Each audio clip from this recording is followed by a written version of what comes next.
Good morning, good afternoon, good evening, everybody. However you happen to be watching and or listening to this, I want to welcome you to the latest episode of the Gaming Circle podcast. Episode 102, I think. Microphone check 1212. If you can hear me out there in them Twitter streets, holla back. If you can hear me on them YouTube streets, say what's up. I'm your host, Mr. K Asante, TKO Asante, on all those various streets that you end up communicating with me. And this week I am not joined by my co-host, the slanderous one, because if you check his timeline, he's on them beach scenes right now. He's out there in the moonlight having some fun. He's enjoying himself on vacation. But of course, this is a show that since we've made some mistakes in the past, even vacations aren't going to stop us. So I am joined by a great guest co-host. Now, if you've been watching this show for a while, this man does not need any introduction to you, but I will give you one anyway, because he is the man who's out there all over them YouTube streets thinking deep on the topics that we all care most about. Like, who would win a fight against Master Chief and Shepard? And he does all these deep thoughts and delivers them in an awesome essay style in his smooth delivery as usual. But of course, him filling in for Everborn Saga, we're gonna see, maybe he gonna have some slander for us this morning. Mr. Taye Talks joins us. Morning, Taye, how's it going, brother? Hey, morning and afternoon to you too. How's everyone doing? It's a good morning. We're here to talk that slander. We're here to talk with the people. It's been a long week. There's been a bunch of stuff going on. So we're gonna do this a little differently this week because, of course, Mr. Everborn Actually, vacation. Yes, no, please. Just a quick one. Yeah. Did you ever make a decision on who would win, Master Chief or Commander Shepard? Did I ever make a decision? Because it was quite a difficult video to do because I'm talking to the guys who like Mass Effect and they're of course saying Chief. I'm sorry, they're saying Shepard. I'm talking to the guys who like Halo and they're saying Chief. And I was thinking to myself, how would this play out? And there is another video I want to do where we focus on, how would Master Chief deal with the Mass Effect universe. But in terms of the combat scenario, it was really tricky. So there is no actual right answer in this context. But I will be interested to know what like maybe you and your viewers actually think about this conundrum. And sir, on that topic, so people think I'm being being hilarious when I talk about thinking deep thoughts on these topics. Why don't you tell folks, what you do on your show? Because folks will probably be surprised to hear that your YouTube channel, some of the essays you've done, and man, there's some thought, there's a lot of time, the editing is immaculate, really good stuff. Tell people what the kind of stuff they can expect from you on your channel. Yeah, so primarily I deal with Mass Effect, or let me not even say Mass Effect, let me just say RPG content. So right now Starfield is coming out. That's going to be the big one. And pretty much all my videos are more or less centered around Starfield. So I'm looking at the combat mechanics, I'm looking at the exploration mechanics, I'm looking at character development. And when the game does come out, I'm pretty much going to be focusing on analysis of, themes in the game, like maybe love or conflict, or maybe like racial issues, all that kind of stuff. Starfield is probably going to be one of the best games for that, just because of the faction element of things, right? So yeah, if you go over to my channel, you're going to see a lot of analysis videos or just on these kind of topics. If that interests you, then yeah, do check it out. Excellent, bro. So for those who don't know, like I caught wind of your stuff on Mr. Boomstick's channel. And man, like ever since I'm an avid viewer. Every time I see your stuff on them channels, I gotta come out and check it out. Because even if it's like folks that I'm even if it's a character or a protagonist that I may or may not be super familiar with, I check out your stuff and it's always super interesting. And there's always so much going on, and you think deep thoughts to make sure that you do the character justice. It's excellent, bro. I've always appreciated your stuff. Thanks, man. Appreciate it. And yeah, just like even with you guys as well, like it was Boom that introduced me to all you guys. So shout out to him for doing that and being a great advocate for the Xbox community. Oh, you know how Boom does. He's always representing for the people. So you know what? Let's get this thing started. Let me beforehand, and on this show, you know how we do it. We always talk about some games, and we'll break into some news. Yeah. Let's start with you, sir. What games have been keeping you busy this week? So for me, it's just primarily Game Pass, right? So that's gonna be FIFA. Let's go. FIFA, and also I've been playing Halo Infinite. So I'm on Twitter, and everyone's saying, "Hey, this game ain't as bad as everyone's saying it is." You know, the competitive aspect is good, and they're not lying. I think the multiplayer was always good, right? Yep. And so that's primarily what I've been playing: FIFA / Halo, and I've also been playing Hogwarts Legacy. I'm trying to finish that. But these games are just quite too big. RPG games they take a lot of your time and effort. Speak more on that one. Speak up more on. No. Before you get to Baldur's Gate, speak more on Hogwarts Legacy. How have you brought? Like, cause some people, and of course, people on this show know. You know what it is. I see y'all in the chat. You know, a lot of folks think Hogwarts ain't what it all. You know, some people think it's the game of the year. Talk to Everborn Slanderer. He's like, oh, forget it. He gave it an hour. He really enjoyed it, but he still refuses to get past that point of, you know, hey, this is actually something worth playing. How many hours have you been into it? Like, what is your thoughts on it? Like, is it, you know, Harry Potter drivel, or is it like quite game of the year stuff? You know what I'll say it is, it's a really good game, but there's no way in shape or form it's game of the year. If it goes up against Elden Ring, Last of Us, Ghost of Tsushima, Zelda, any of those top tier games, it's not game of the year. The real focus for this game was just the controversy, right? And I think what it does really well is it captures the magic of Harry Potter. When you're a kid, you're reading the books, when you're maybe like, you know, going to the cinema to watch it with your friends, it has that element of magic. It feels good to play the game, just to walk around the school and, you know, get into all these trap doors and just to see the people. It feels great. Combat is great. Exploration is okay. But it's not game of the year. I think if this game was to win game of the year, it's going to be solely based on the fact that, like, you know, it's a fan game. The sales were good, but from an actual gameplay perspective, in terms of moving the industry forward, no way. Like, no way. It's just impossible. Now, I could say the same thing about Star Wars as well, right? Star Wars Survival. I think that game looks good. I think it plays good. But and this might sound controversial, but I think if those two games end up winning game of the year, in comparison to what we're gonna get or what we already have, I think that's a bad look for the industry, because I don't think Hogwarts Legacy is that good of a game. I think most people would agree too. You can't compare it to Tears of the Kingdom. It's just impossible. Ooh, this man is out here this morning dropping some smoke. Okay, so you are all in on game of the year being Tears of the Kingdom this year. Oh, no way. It's Starfield. Stop. It's gonna be it's Starfield. No. Okay, I'll be real with it. It's either gonna be Tears of the Kingdom, it's gonna be Starfield, or it's gonna be Baldur's Gate 3. Spider-Man 2. The reason why I'm giving that a low tier game of the year is just simply because I feel like it's just it feels more like a sequel. I wasn't really impressed with what I saw at Sony's PlayStation Showcase. I think the fact that you're new, I think this is where Baldur's Gate and Starfield, you know, kind of take a step forward. It's new, it feels fresh, it's a whole new universe, right? For a lot of people. I think that's what's going to get their attention. Same thing with Elden Ring as well, right? I think if it was Sekiro 2, if it was a Sekiro open world game, it would have been great. If it was a Dark Souls open world game, it would have been great. But the fact that it's a whole new universe and new characters to see, to meet, to either love or hate, I think that actually gives it a distinct advantage. Interesting, sir. Wow. Okay, so what about Elephant-esque Mario, sir? What about he's out here, Elephant-esque Mario? He's not to be denied. Do you think Mario can even stand even close to these other giants in your estimation? These games are gonna, I think, you know, in the subcategories that they're gonna be nominated in, they're gonna do something, right? Even like, for example, Street Fighter could get a nomination, but it's not gonna win. But in the fighting category, it's gonna do something. So same thing for Mario and all these other games. Interesting. But just for the game of the year award, it's just the big three I'm seeing right now. I am.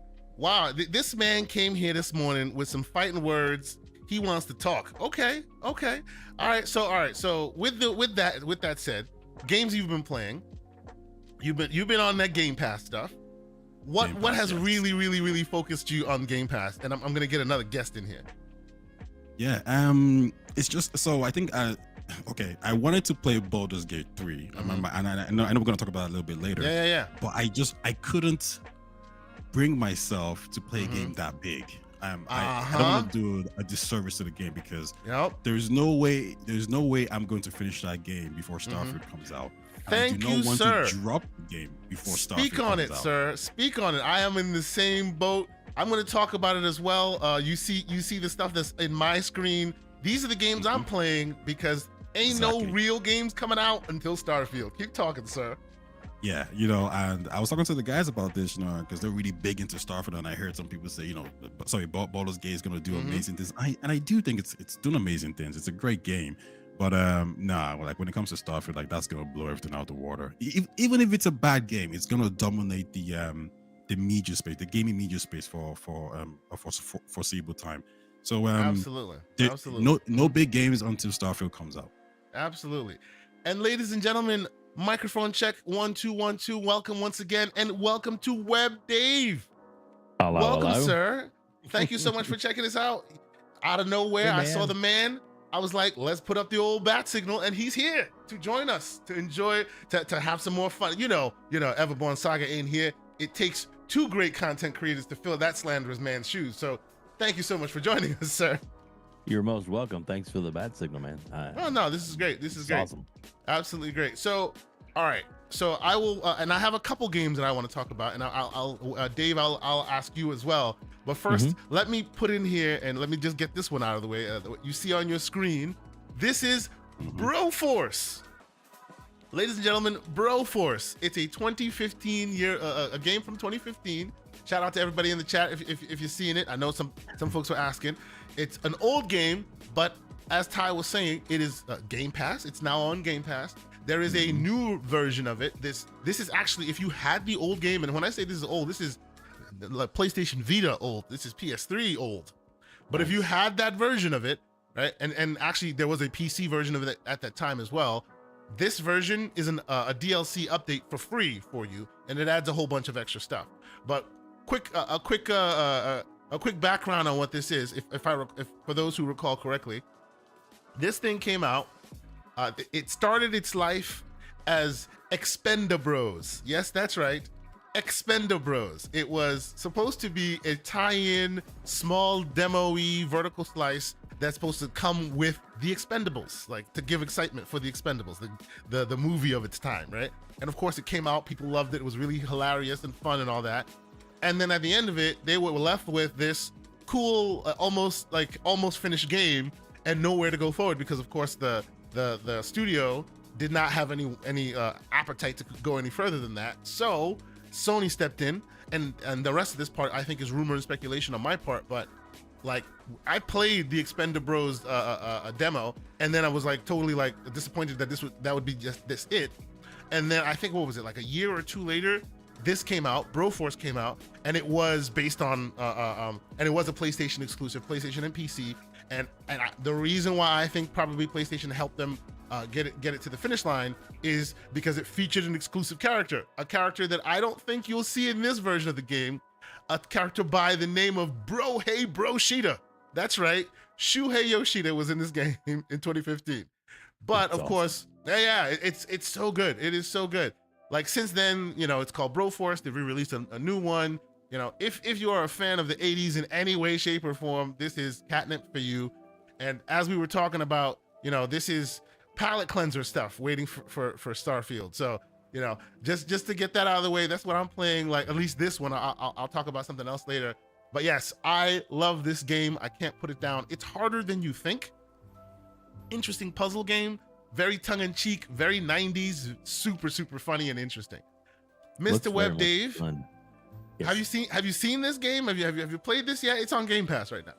I have not had a chance to play this yet. It reminds me, or kind of looks like a little bit like Worms Blast. It looks like a totally fun, man. Just a mindless arcade type, just destroy everything on a screen kind of it thing. Is Graybeard's. Awesome. It is like Graybeard's fodder, right? It's like, hey, old school.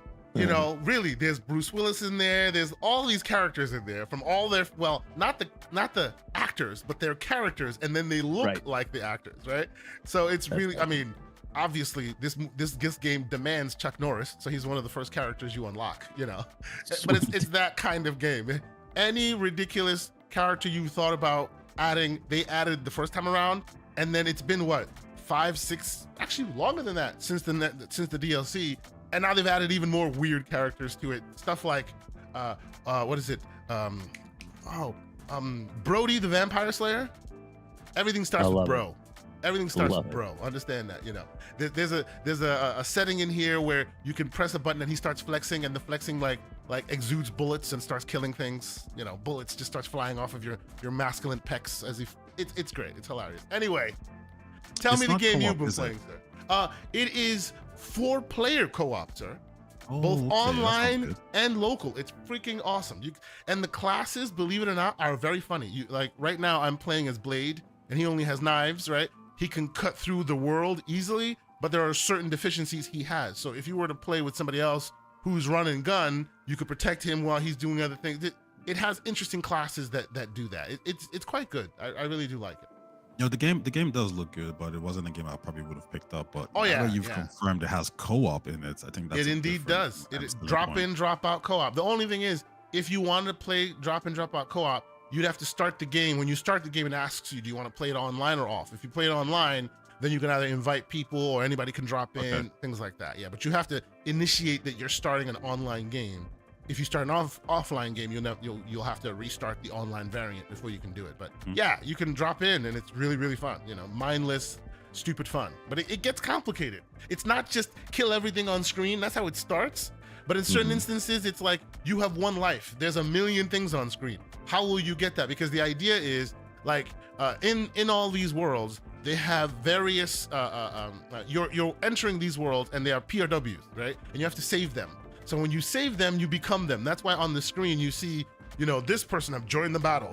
They're all like save me, right? So you jump in there, and as soon as you do that, you see, oh, now you have the Broforce version of Chuck Norris, or you have the Broforce version of the Terminator, and the Terminator can turn metal, you know, and yeah, you have Bro Dread, who's Judge Dredd, who has heat-seeking bullets. You know, it's just very, very well thought out. They took a dumb idea, really goofy idea, and went, let's take maybe 5-6 years and think this thing really through, and they came up with some super interesting things. You know, it's very good. Oh, I love that it's included in Game Pass. That's yes, it is. It is included in Game Pass. Yes. And I bought this day one, and I loved it. Nice. I played the hell out of this on my PS Vita, like all day, every day. I loved this game. So it being here now, I think it's absolutely great. Like it's a game of my old past that I really enjoyed. But Web Dave, what about you, sir? What has been keeping you busy this week? Well, what I've been playing is the Xbox version of Stray. That's where I jumped in on. Okay. I played it completely through on the Steam Deck. And I love that. And then when it came out and it was already discounted if you bought it early, so I thought, you know what, let's just go ahead and buy it again because it was a lot of fun. And it's one of those games I can play over and over again. I just you know, you can power run through it in a couple hours, but it's just I don't know. I just kind of like it's a dumbed down, nice, easy, relaxed, like you said, getting ready for Starfield. Because I really wasn't planning on playing any game, and when it came out, I thought, you know what, I'm just gonna go ahead and buy it. Yeah, excellent. I got a quick question on that. Yeah, go ahead, brother. Yeah, just real quick, Web Dave. In the context of it being nominated for Game of the Year, I'm talking about Stray. Was that justified in your opinion? Compared to what it was up against, it didn't stand a chance. But as far as a fantastic game on its own, yes, I thought it was absolutely. It's very beautiful. It's very well done. It has a lot of elements to it that are, you know, it's not just you know, go here, go here, go here. You know, it's you have to kind of think and figure some things out and build your build the plan, as it were, to get through what the task it wants you to do. And I like I said, I enjoyed it a lot. But do I think it's a Game of the Year? I mean, in certain categories maybe, but not in the actual Game of the Year contender. No. In independent games, small game, whatever you want to call it. Yes, but actual up against the heavy hitters that it was up against, no. No, you know, I think I agree with all points there, but I also thought it was a very great little charming game. Like I loved that world, the sci-fi almost and I was kind of in a cyberpunk frame of mind when that game came There you out. go. So it's really cool and quaint, and I too think that it was too big for its britches to be considered game of the year, but it was fun, Yeah. man. I enjoyed the hell out of that game. I thought it was really great, I hope they make another one. I think it's I worthy. agree. That world is dripping with style. Maybe give us more to do. Maybe Open make with it a different multiplayer context. cats. I hope in a different point of view to that, just the fact that like a game of the year was nominated. Sorry, I'm sure it was nominated on Game of the Year, and it did appear on PlayStation Plus. Sorry, PlayStation Extra, I believe they won, correct? Yeah, it did. It did. Yes. Yeah. Which kind of goes against that narrative that this subscription service can't host top quality games. I'm not saying Stray is particular top quality games, but it was nominated for Game of the Year, so that's there you go. Yeah, if you use that as a barometer for top quality, what else is there at that point, right? Exactly. Correct. Yeah, that's excellent, man. So Stray and what else? That's really it. That's pretty much it. Okay. There's some other things that that are kind of on the table and things I'm thinking about pushing off buying. Yep. It's Starfield, man. It's I know. 20 days out, so this episode is called While We Wait for a Reason. You know Well, what I mean? exactly. Is that the premium edition as well, or are we waiting until the 6th? Oh, I got the premium. So actually, I had pre-ordered and had it in ready to go.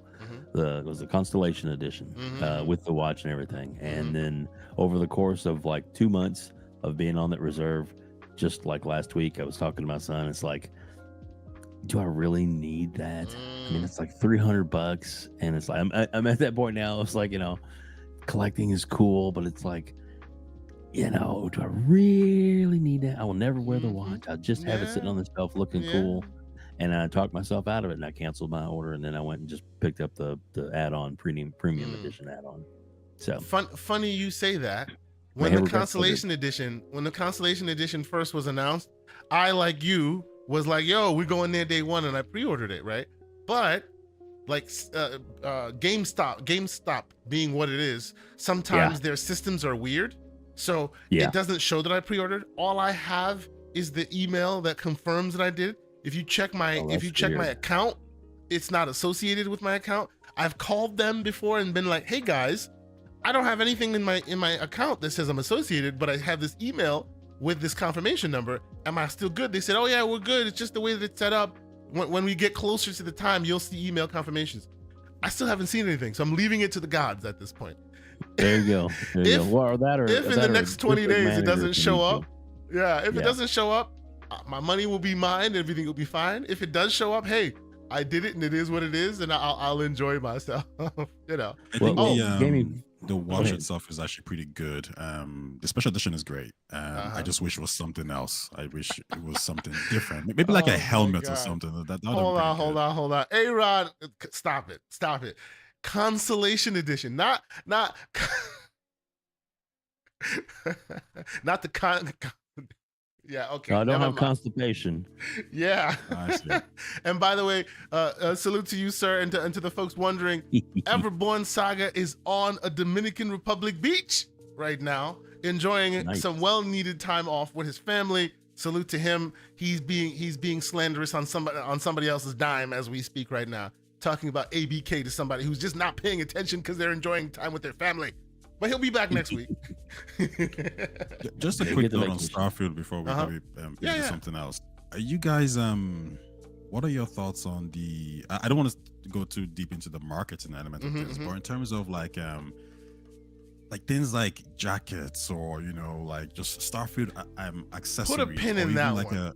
Put a pin in that one. We're gonna get back to that one because I really want to. I want to talk to you guys about that one. I want to talk to you about their marketing in general, but we'll get to there. We'll get there. So before we do, and we'll move on from there. Let me talk about the next game I've been playing. And before I do, let me first off, full disclosure, this is the first game ever, and I'm quite proud of this, that I was granted a code for. So salute to Telltale Games via the key linker communication method for letting me have a code early. And we're talking about The Expanse, a Telltale game. Yes, it is a new game from Telltale, and what you're seeing on the screen is like alpha footage that they added in the package. This is like, so there's no spoilers and stuff. I don't want there to be the spoilers because, like, let me tell you, you know, this right here is the Venn diagram is just like so close for me because first and foremost, I am the hugest Expanse fan on God's green earth. I was so sad to see that the show is gone. Of course, for those who know, and I'm sure Web Dave, you might know, I'm not sure, you're a big TV show movie buff. I do. You know, I am.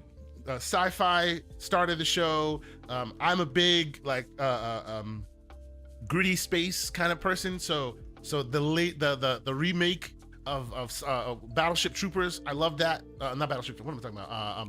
God darn it! I'm missing.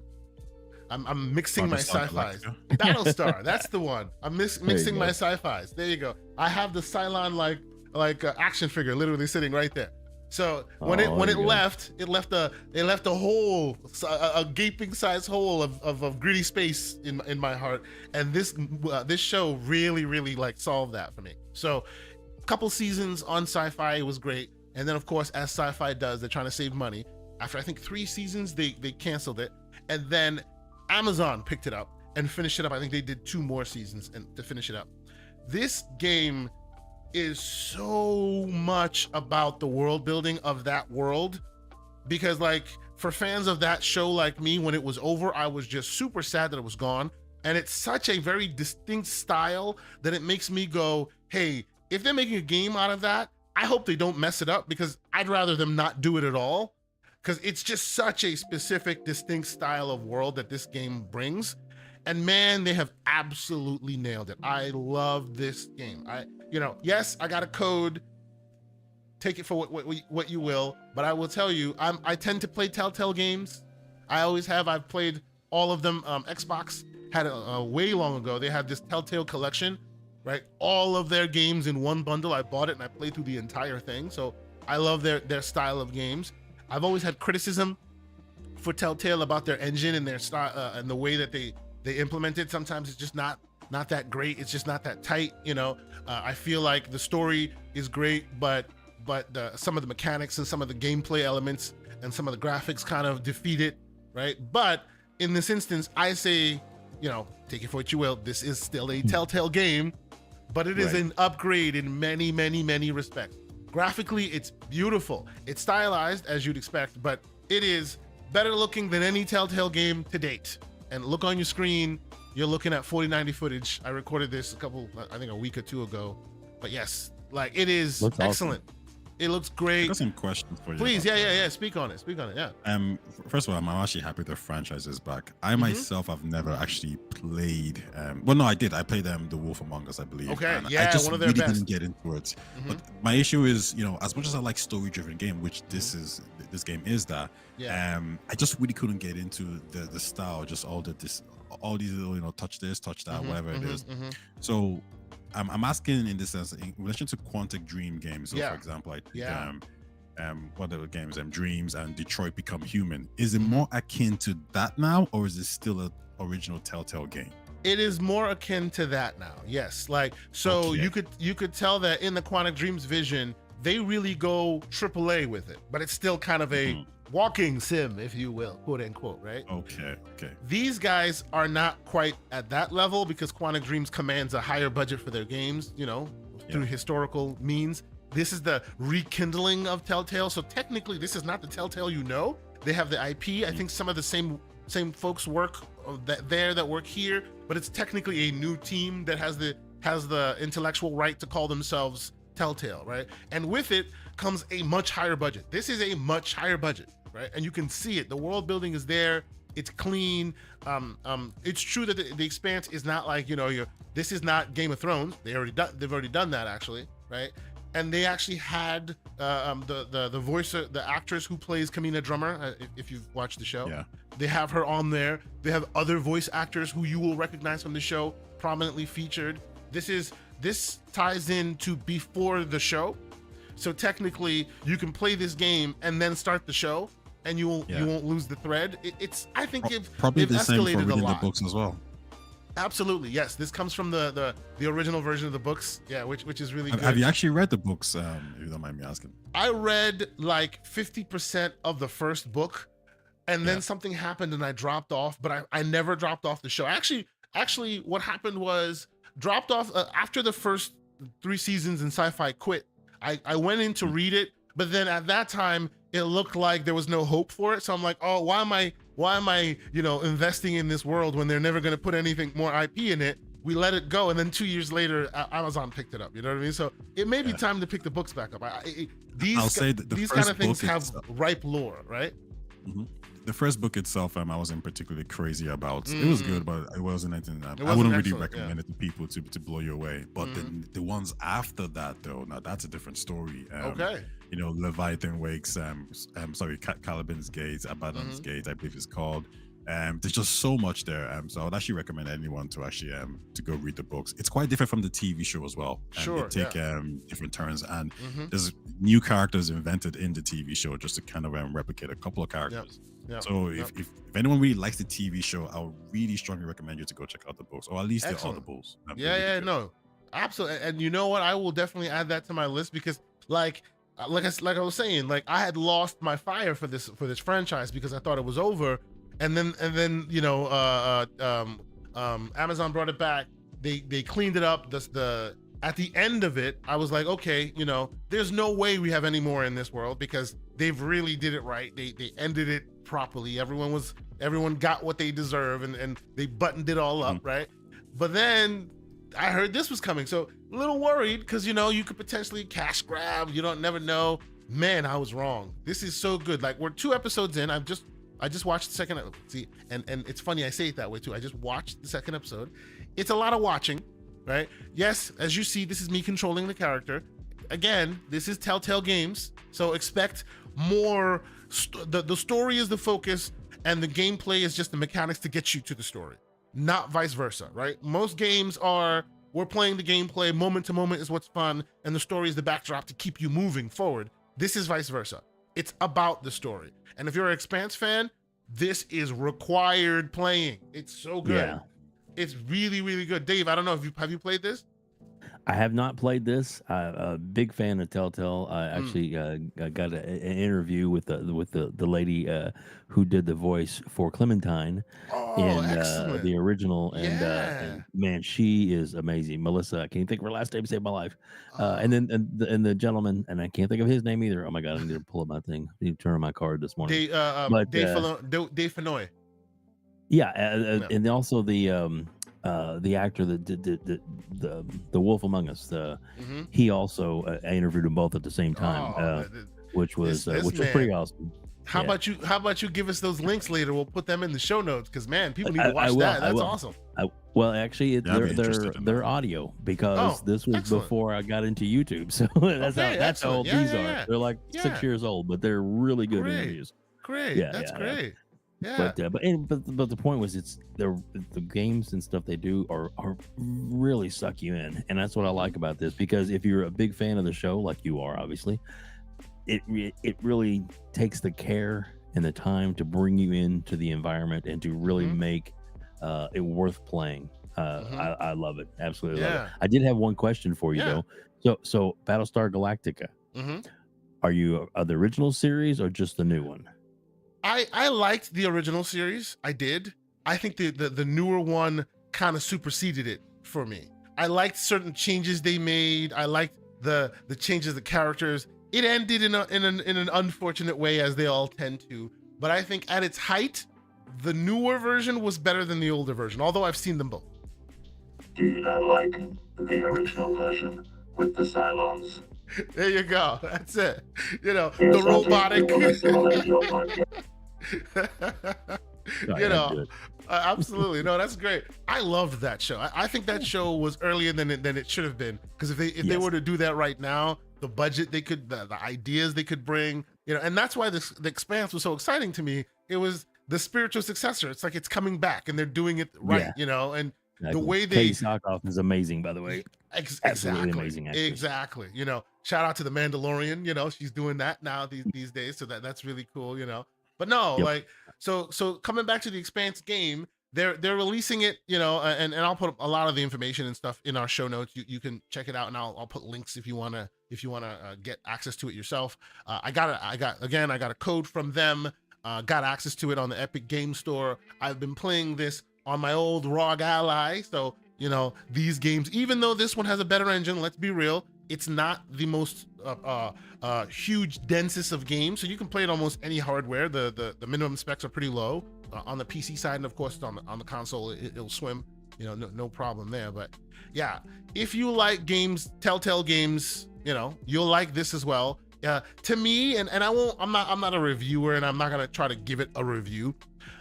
Someone asked me, I was talking about this game on Twitter, on x.com.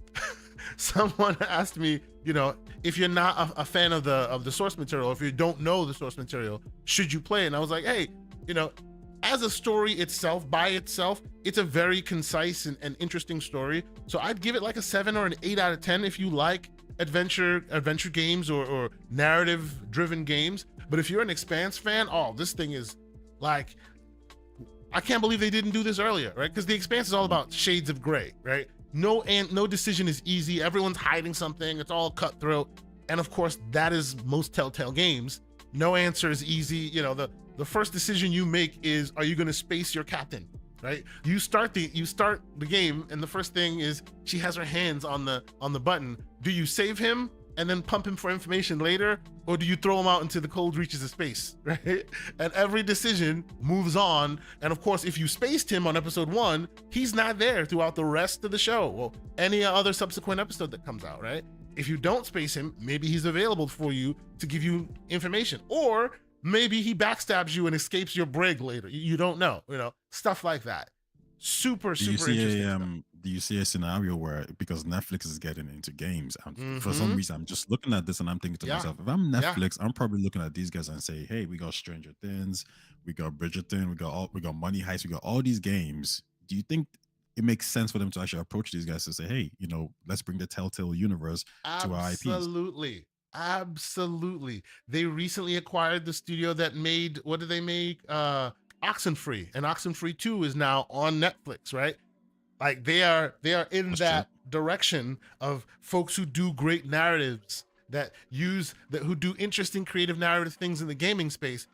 This Telltale folks, now of course this is their first outing as the new Telltale. I think maybe there's another one. I might be wrong. They may have finished up the what was left before the old Telltale died, and this is their first official outing. But if this is any indication, heck yeah, I think these guys with Netflix would be perfect. Like, really well done. Really well done. And yeah, that's a good pull. Okay, so we'll move on from there. I will tell y'all, if you like these kind of games, like as we're saying, you know, 'tis the time where it's difficult to jump into the next really big monster title, because let's be honest, you know, the elephant in the room is Starfield, and because of that, it makes it difficult. But games like this, I'm good with it, because at the end of the day, the first episode I think was like 30-45 minutes. The second episode was similar. It's like a really great bite-sized, boom, you get in, you get out, you're done. Pause. I was able to play this throughout the week without having to commit too much time, and it was super exciting because I love the source material. So check it out. As the newer episodes come out, I will speak more to them. But for me, episode 1 and 2 is a complete recommend. If you want more stuff about this game, I also checked out Slow Mo Backslap. I don't know if he's in the chat. He usually ends up showing up from time to time. Check out his channel. He did a great review of this as well. He talked about it, really went in depth and broke down some of the background on it as well. So shout out to him. He did really good stuff. So check that out. And once again, thanks to Telltale Games for giving me the code to be able to check it out and give a review. But okay, the final game that I will talk about is Dead Island 2. On the topic of games that we're not going to be talking, that we're not going to be able to play because, you know, Starfield is here. Mr. Boomstick, as he does, got me to buy Dead Island 2. And man, oh man, I am hooked on Dead Island 2. It is pretty amazing. Graphically, it is something else. I don't know, Web Dave, Taye, have any of you guys tried this? I have not. Okay, how about you, Taye? I haven't. Okay, It does okay. look good. I'm gonna like. I think from a graphical, just a graphical point of view, it looks amazing. I am I known played as what is like, called a graphic whore. yeah, for sure. I played So them yeah. Dying Light 2, and I was a Uh-huh. little bit disappointed overall with that game. Yep. So Dying Light 2 could be the game that I'm Yep. actually just check out in the future. It is wow, like graphics alone, and this also adheres to our same narrative that it's not too much of a commitment before Starfield. It's very much you can jump in, smash some heads, and then move on with your day. It's not very much of a commitment type of game. But man, I would recommend you play this on your beefiest PC you can find, on your Series X, on your PS5. Graphically, wow, I was blown away. This thing looks so good, like amazing. And the flesh system, pause, is quite something to behold. When you like hit someone in the face with a hammer and the flesh peels off the skin and you can see it like in this vivid detail, it was wow. Okay. I would say if you get a deal, like if somebody can find a deal on it, get it on a sale. You will not regret it. It's actually pretty fun. I've been putting some time in. It's got very interesting, unique characters that kind of juxtapose each other. So I haven't done the co-op thing yet, but I hear it shines really bright on co-op. I tend to be a single player gamer. My gaming sessions are midnight and onward, so most people are asleep when I game. But it's a fun game. I think folks will like it if you try it. But no, it's a really, really interesting time to game. And even though Starfield is like right around the corner, I still find myself jumping into so many more games. So this is exactly one of those. You guys think you're gonna try it? Is this one of those? Yeah. What do you think, Ty? From a co-op, like recently, I've just been really into co-op games. There's a lot of games I just wouldn't play, but as soon as you say it's co-op, I'm just there. So the fact that this is co-op as well is giving me another look. So I'll probably just hit up my guys and see if they're interested. Yeah. It's real fun. It's tongue in cheek. The narrative is really ridiculous. Like it's just plain ridiculous. But man, When you they say really put some time. narrative, are you talking about like Saints Row kind of tongue in cheek, or you? No. It's what it's what the new Saints Row wanted to achieve, but kind of didn't. Okay. You know what I mean? Like, yeah. And it's funny you bring up the new Saints Row because it's from the same studio, from the same publisher, Embracer Group. This one seems to have struck the better tone than the other one did. But I think this version of tongue in cheek does work, whereas the other one was a little too millennial heavy oddities. So people didn't like that one as much. But okay. Let us move forward. First and foremost, I appreciate all the folks in the chat. I see lots of people in the chat right now. Some of the heavy hitters, some of the same faces are back in here. I see you, John Wolf. I see you out there. I see that so far you've not been as slanderous as you normally are. I appreciate that. Mr. Joanna Dark, welcome. Ozzy fan, I see all y'all in here. Thank you so much for checking us out on your Saturday morning. We appreciate you being here. Hit the like button if you haven't done so. If you're new to this channel, consider subscribing. We're here every week. We're doing a Saturday show, and myself and the aforementioned John Wolf do a Monday show where we talk some PCMR stuff. But let's move on. Let's talk some news stories. And of course, first and foremost, I have some folks who think deeply on these topics, so I figured I'd bring this up. Another exclusive by the man, Mr. Tom. Is it Tom Henderson? Yes, it is. Tom Henderson of Insider Gaming. Project Cronos, which is PlayStation's plan for cloud streaming. Now, I think this is super interesting to talk about because we've just spent, I don't know what, a year and a half talking about how cloud is useless.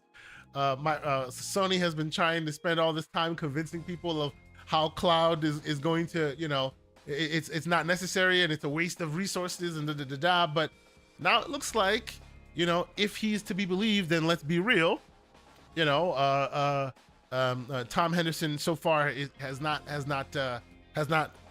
made any misses. So I definitely believe what he is saying, right?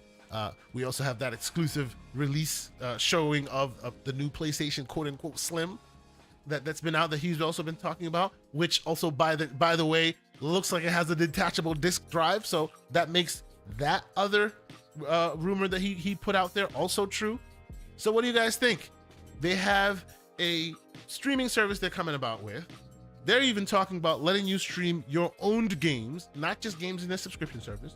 And they're talking about 4K. And yes, I said 4K. Shout out to you, Mr. John Wolf.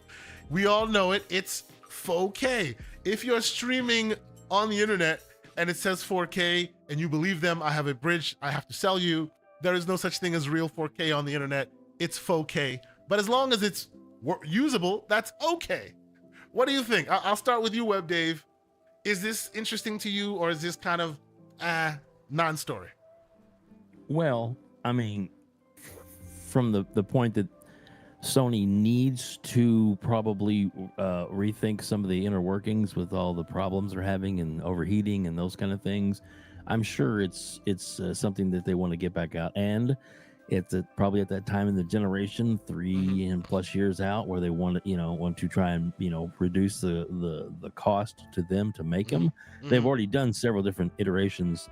They've already made some tweaks over the last year or so that have actually you don't really notice unless you know what you're looking for. But parts numbers or whatever have changed as it's come out. So there's definitely been some some tweaks already behind the scenes, and for them to get out a new piece of hardware, if they can sell it, for the quote unquote $400, and then the optional add-on, maybe $100 more to add on a disk drive so you can be either digital or, have the ability to play other things, Blu-rays and such, or other actual hard copy of a disc.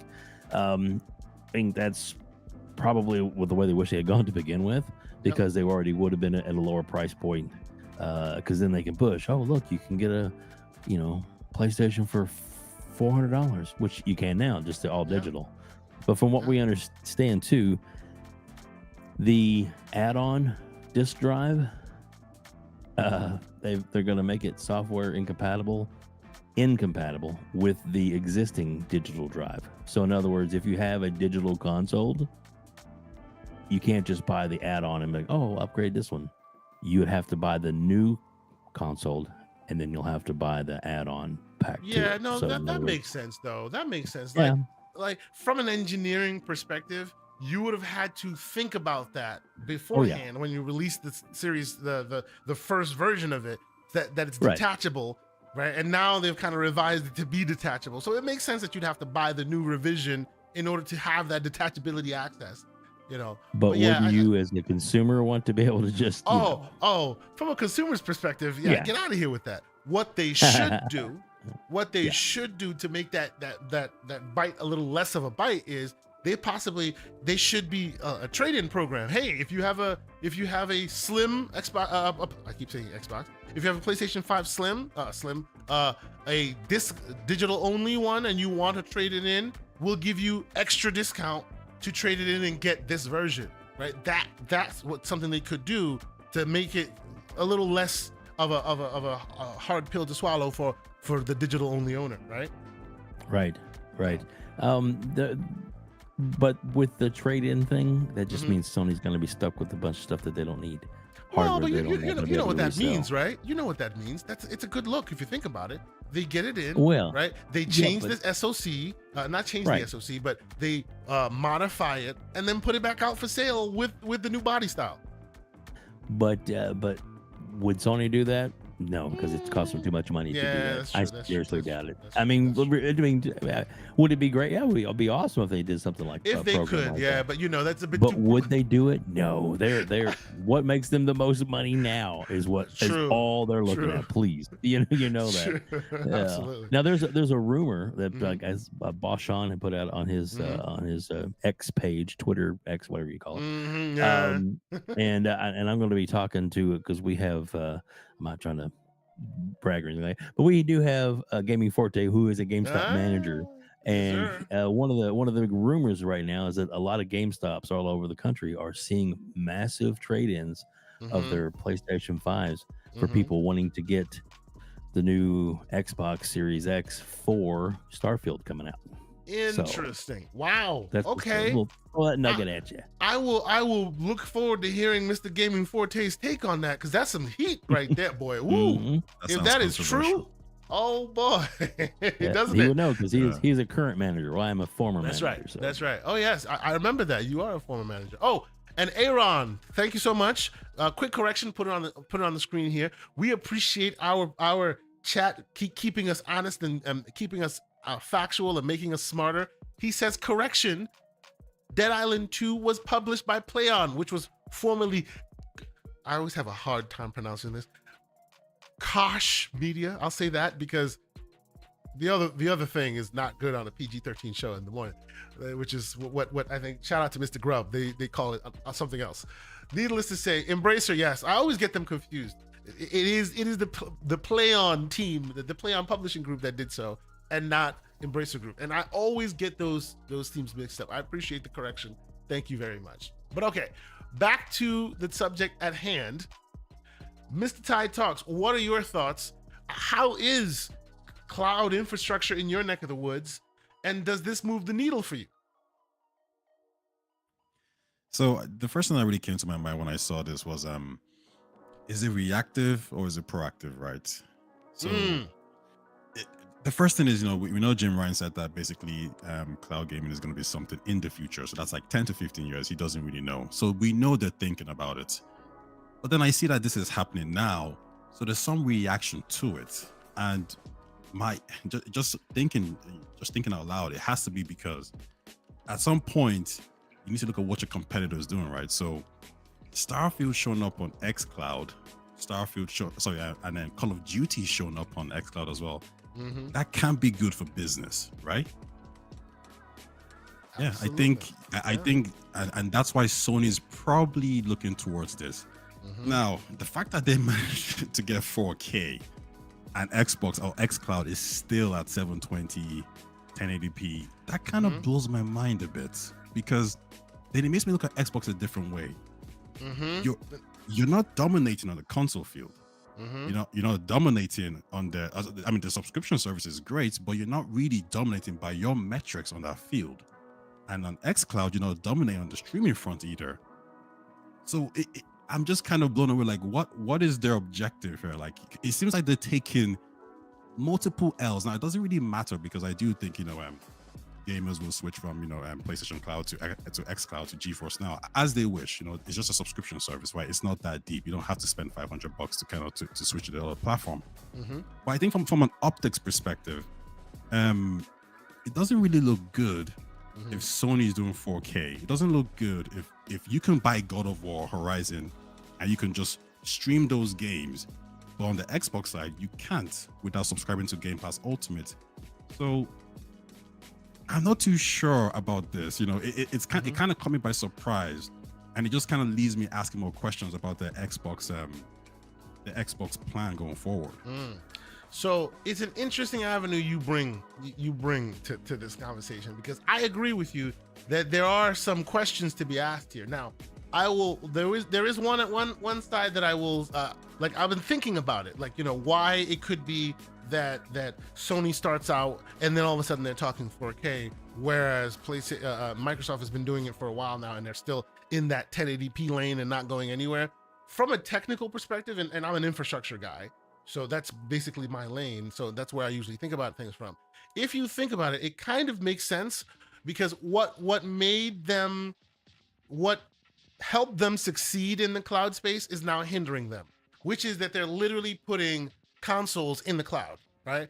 They're putting because if you were to strip all the plastic off of a Series X or a Series S, right, and you were to put it side by side, because I know the Series X has a multiple layers, right, and you put it just the chip, right, which has all your RAM and your CPU and everything on top. You have to keep it cool. You can put it in a server rack, and that's what they've been doing, right? They put their consoles in a server rack. So whenever anybody says, "Oh, you guys are going to dominate cloud because you have cloud," technically they are taking away from Azure to get xCloud, because Azure is standard server blades that do multiple things, but xCloud is just Xboxes in the cloud. And when they do that, what does it do? You can take one Series X and produce four streams of a Series S game.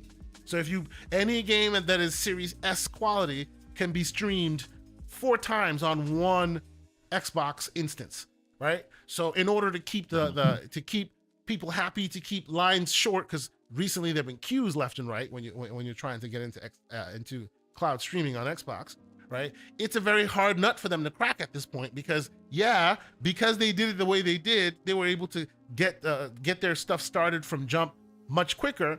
But now they're hindered by the fact of, okay, people now want 4K streams. Great. Does that mean we now have to take away from the amount of people that are able to stream in order to get the 4K stream accessible, right? It's very weird, right? It's unfortunate that's how they were able to do it.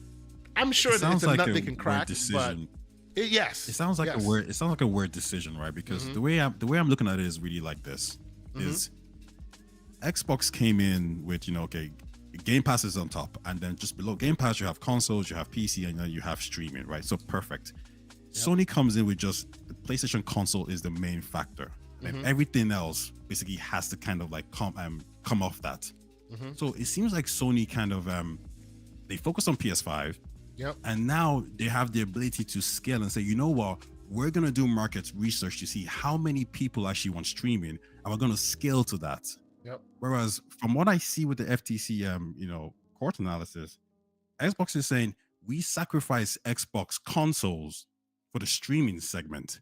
That's what they're doing. Off. They are sacrificing actively Xbox consoles for cloud infrastructure. Yes. But they said it didn't pay off. So isn't that some kind of L then? So, okay.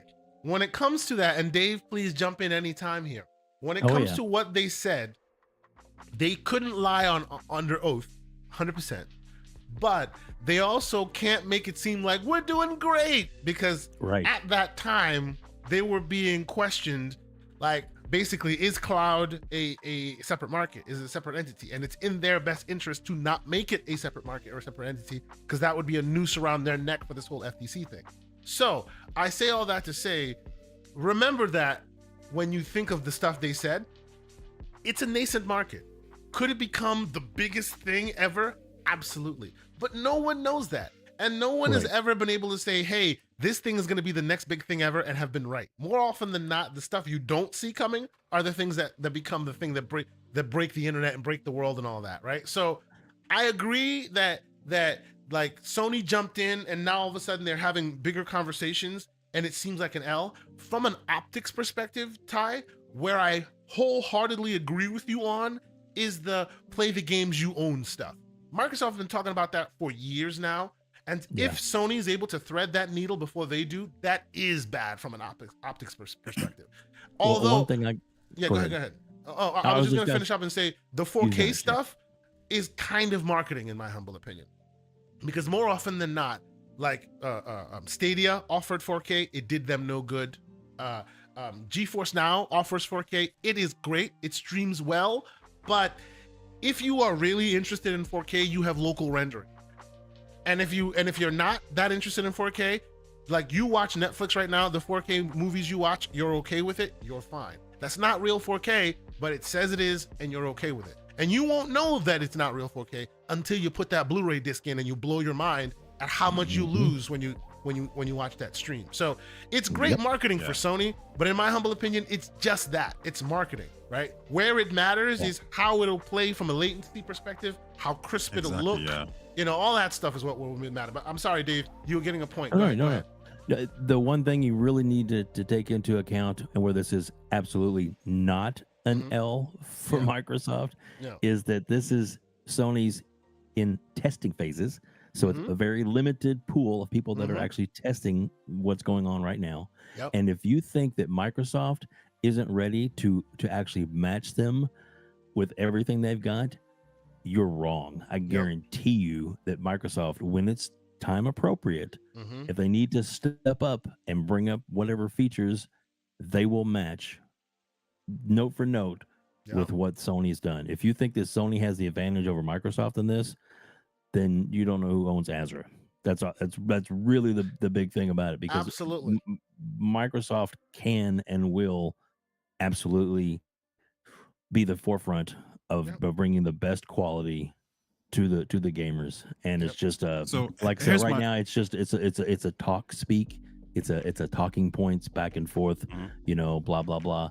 I really think in the long run, the biggest L is going to be is Sony, because they're still not going to be able to compete with what Microsoft is doing with Game Pass, and Game Pass is the key to this whole thing. Go ahead, Ty. Sony's not willing to what they feel like is giving their product away, instead of realizing it's the way to grow their product and the way to grow their industry. They're just stuck too far in their old ways, and they're so far behind and trying to catch up right now. That's my feelings on it, but it's like, dude, they So really my have so my much to catch up. pushback on that would be xCloud has been around for a couple of years now. Mhm. When it comes to its competitors, aka GeForce Now and Stadia, it hasn't been the best. Just hasn't been that good. The features are slow. The game is quite laggy. Like the stream quality is quite laggy. So I understand from a server perspective, Microsoft might have the advantage. So maybe more people can play than whatever Sony's doing. But they haven't convinced me that from a quality perspective, in terms of Yeah. latency, which is all that really matters in this conversation, that Where's they're gonna Stadia? nail it. Where's Stadia now, though? No, but Google No. That no, is but the Google point. left for a reason Where's though. Stadia Because now? Google wasn't interested in it. If Yeah. you take Google's technology and you Do give you it to think Sony's really Microsoft, interested it's in far this? superior. So okay. Sony's scaling though. So guys, Mm. I think They don't I see think this Well, as both of they you. don't see this disagree as on the this one. they don't see this as the future. Sony doesn't. So- They see this as an addition. I think both of you have a salient points, and you're both correct to a certain extent here. Okay, so to your point, Ty, like they have come in. Like I always say this: Sony are the masters of marketing. They are number one in the gaming space, in the console space, for a reason. They know how to move you. They know how to tell you, hey, now we're looking here, even though they're servicing over there. They're keeping your eye on the ball. That's what they do. They're kings of that. So when they enter a space, they want to command that space. Remember, they were here first. In 2013, I had Sony Bravia, the ones with the glass around it. And when you turned it on, what'd you have? You had PlayStation Now with a controller. Before Game Pass was even a factor in the equation, PlayStation Now was on my Bravia. I could play it without a console. That existed, right? And then they stepped away because it wasn't advantageous for them, right? But so I agree with you on that point, Ty, that they show up and they show out big, right? But to Web Dave's point, right now, it is advantageous for Microsoft to be meager with cloud, right? All the other examples, GeForce, Stadia, even Luna to a certain extent, that is the ball game. And today, the technology does not make it ready for prime time. Whether you like it or you don't, it's not ready for prime time.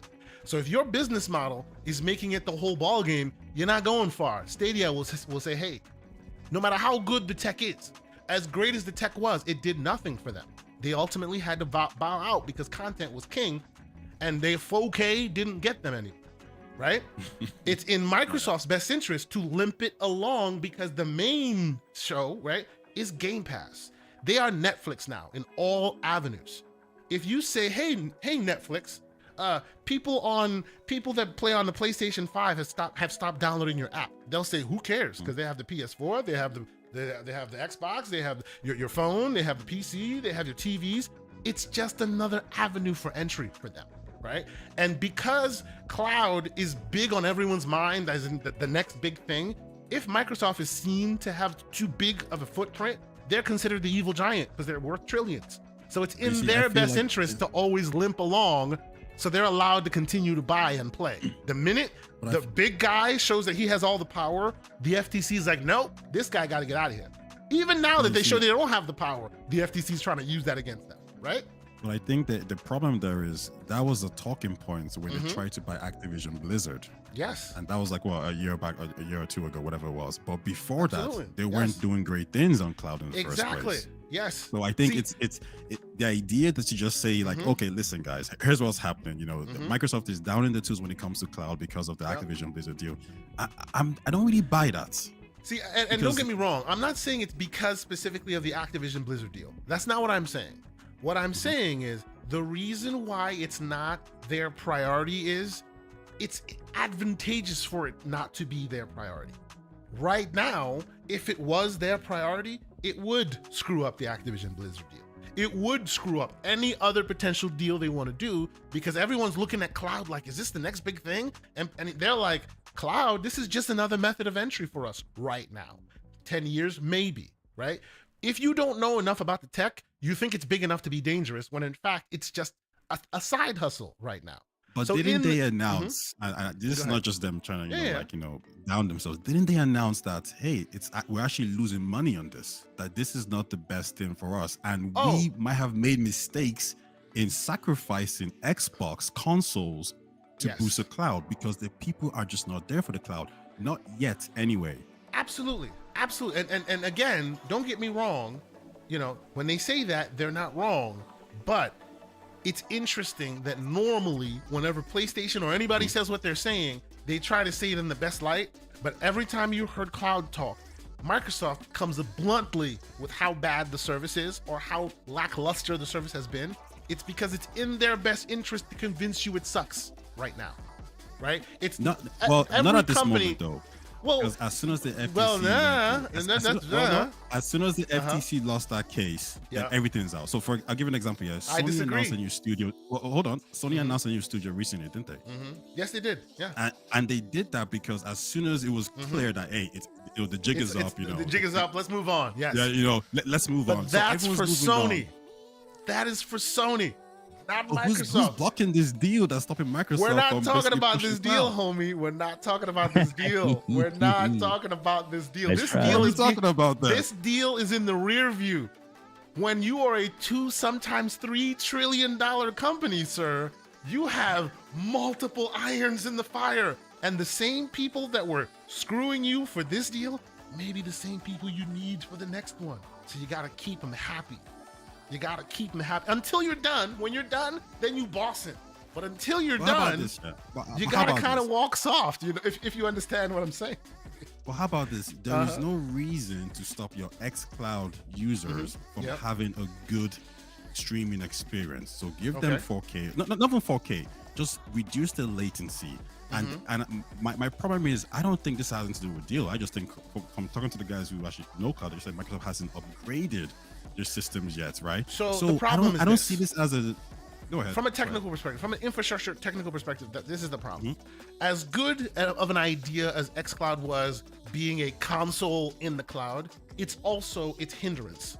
Because I deal with cloud infrastructure all the time. And my company, I'm responsible, and it's a pretty big company, you've probably heard of them.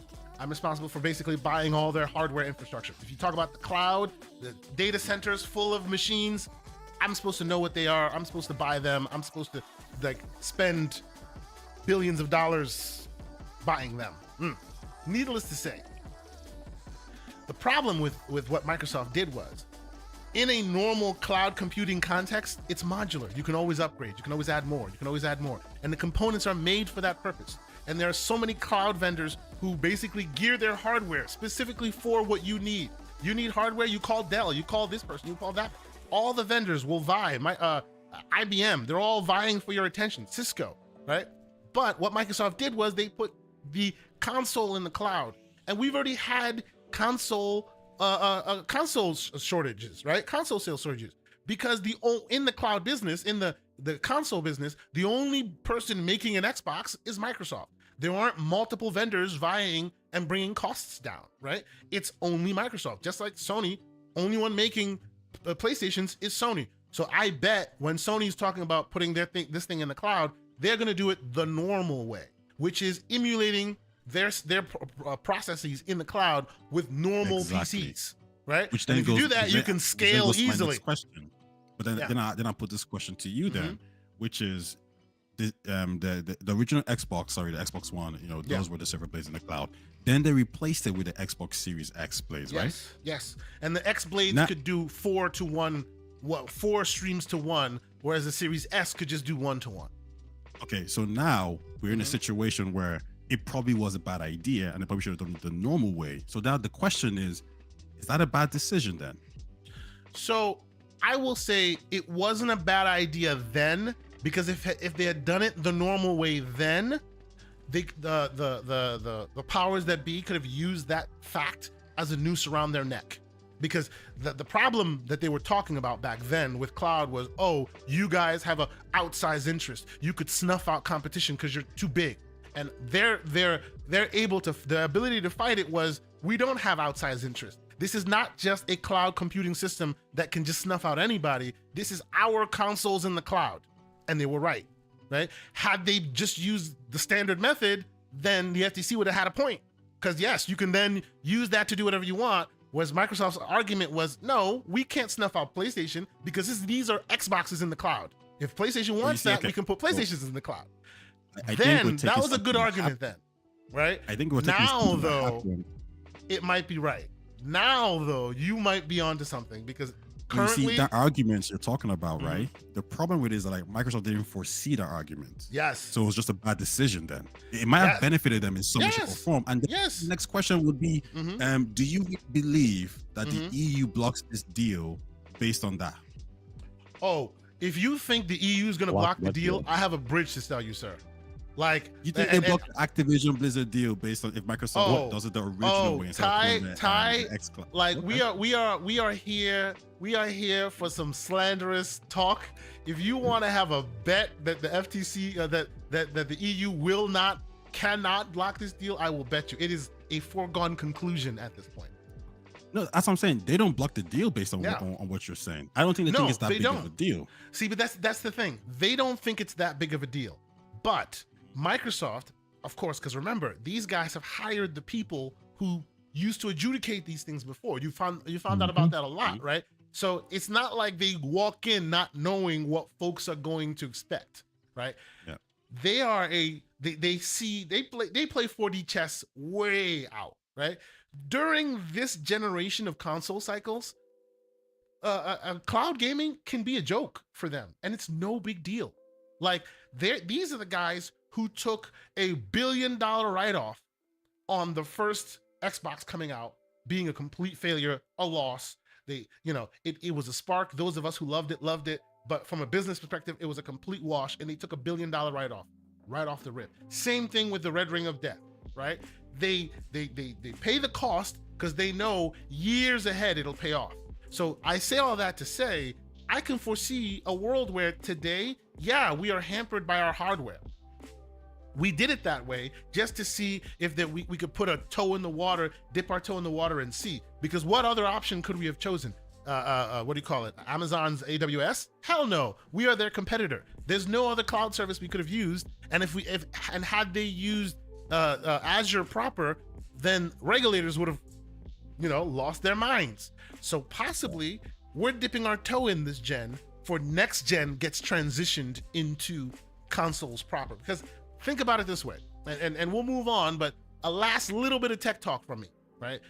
Microsoft creates the hardware for this generation, right? And then last generation, they virtualize it. Meaning when the hardware is old enough, a little old enough where it can be emulated in software, they basically create a software version of their hardware. They started that in the 360 world, right? That's where you guys got back compat, right? So whenever you turn on an old game, you're literally booting up a virtual instance where it thinks it's an old Xbox and playing it within that virtual instance. And they keep doing that for every next gen they do, right?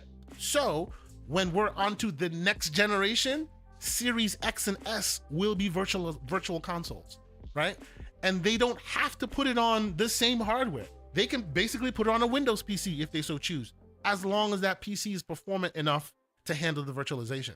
So I hear you on it, Taye, and you're right that in its current form, the hardware is a hindrance, and you're absolutely right. Was it a bad decision? Maybe, maybe not. Maybe they saw it and thought, hey, for now, it'll just be a side hustle. We're not gonna put that much money into it, right? But moving forward, it doesn't have to go back to square one to fix your problems.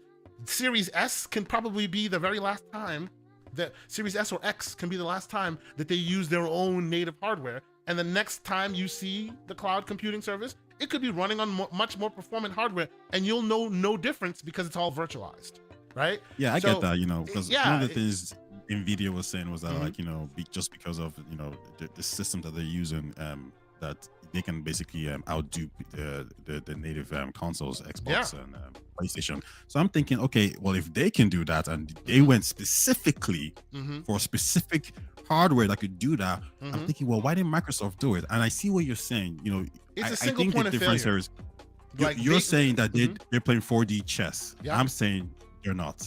Well, see, if Nvidia was playing this game, if Nvidia had more than just cloud streaming, that'd be different, right? If like it's because and it's all speculation, right? It's because that Microsoft has many avenues of entry why they don't feel the need to make the priority cloud. Because if they did, it would be better and people would use that against them today. But Right. they did say cloud was the priority, though. That's why I'm just like confused, because you know Yeah, they were the you ones. know. You know, you can see trailers with them talking about how cloud is amazing. You know, play it on your mobile phones. So they've Even been pushing today, it. Sony- Starfield, yes. exactly. This your biggest game Yeah. of the year. Yeah. That's gonna announce you into this next gen. You know, It's into a next very gen. fine line they walk because they You're don't showing want it via cloud. they want to be allowed to continue to be in the game, the cloud game, right? Without being the biggest entrance into that cloud game. They want it is in their best interest to make Nvidia always be better than them. To make even PlayStation be better than them. Because if they want to lead in cloud today, they can, but the minute they do, everyone is going to be like, "Oh, the $2 trillion company's leading in cloud, it's over." They can't afford that. I think You they know have a what good I'm argument, though, because the argument is basically, yeah, but these guys ain't playing. Like Google ain't playing with us. They just left because they suck. And you could turn around and say, hey, listen, the reason why Yeah. PlayStation isn't doing that well in cloud is because they're not even trying. Yes, but see, whenever see, when you walk into the playground and you see the little guy on the floor and the big guy standing over him, even if the little guy started it, you still look at the big guy and go, "It's your fault." That's what's true, happening but here. that is true. But when it comes to legalities, if the big Yeah. guy says he did this, he did that, Uh-huh. it's self-defense, well, Yeah. you win. Well, but Sorry. look what's happening here, right? Look what's happening, and we'll table this discussion. But the last point to that right there is look what happened here. They said they're buying COD. Even by everybody else who doesn't like its metric, it would move the needle 5.5%. Of the entire pie, 5.5% could potentially go to Microsoft. What did we do? We heard a year's worth of fighting from so many regulators over 5.5%. So the idea that the system would just work if you fight it, 5.5%. Sony shouldn't even get out of bed for 5.5%. My pushback to that again is they lost, because 5.5% is a joke.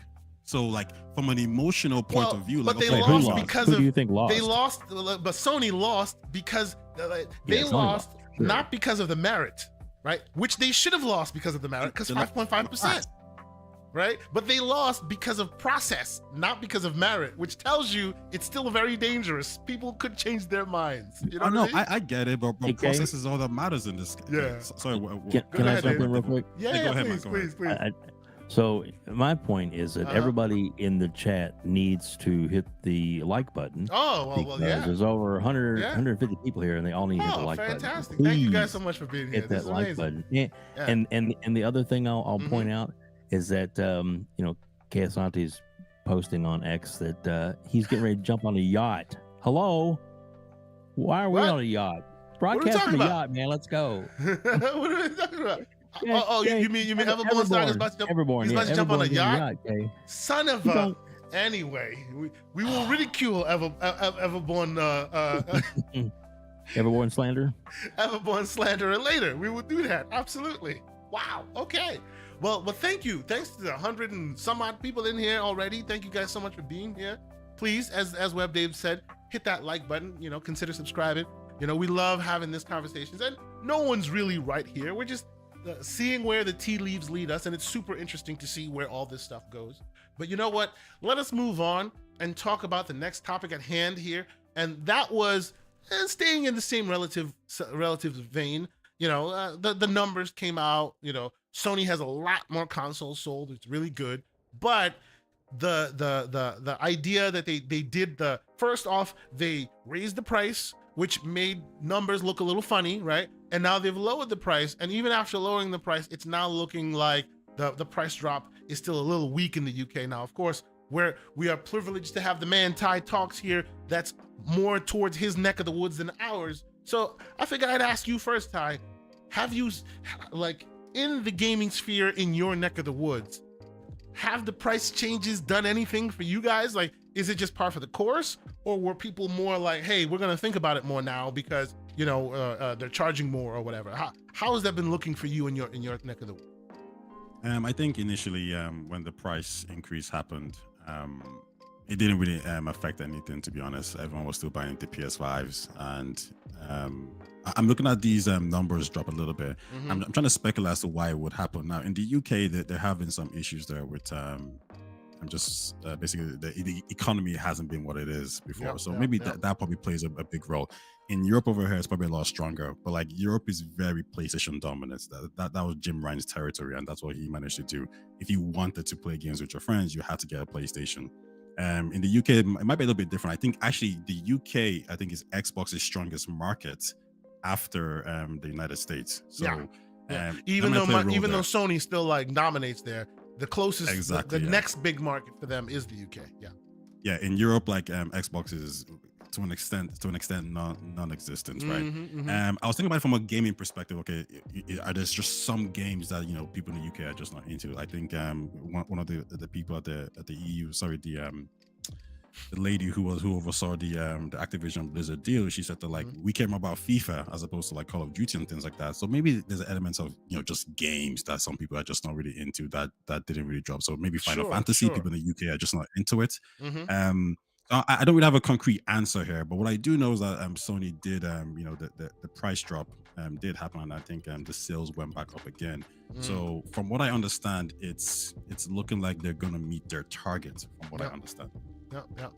It's just super interesting because, like, as we were saying before in the other topic, all credit to Sony.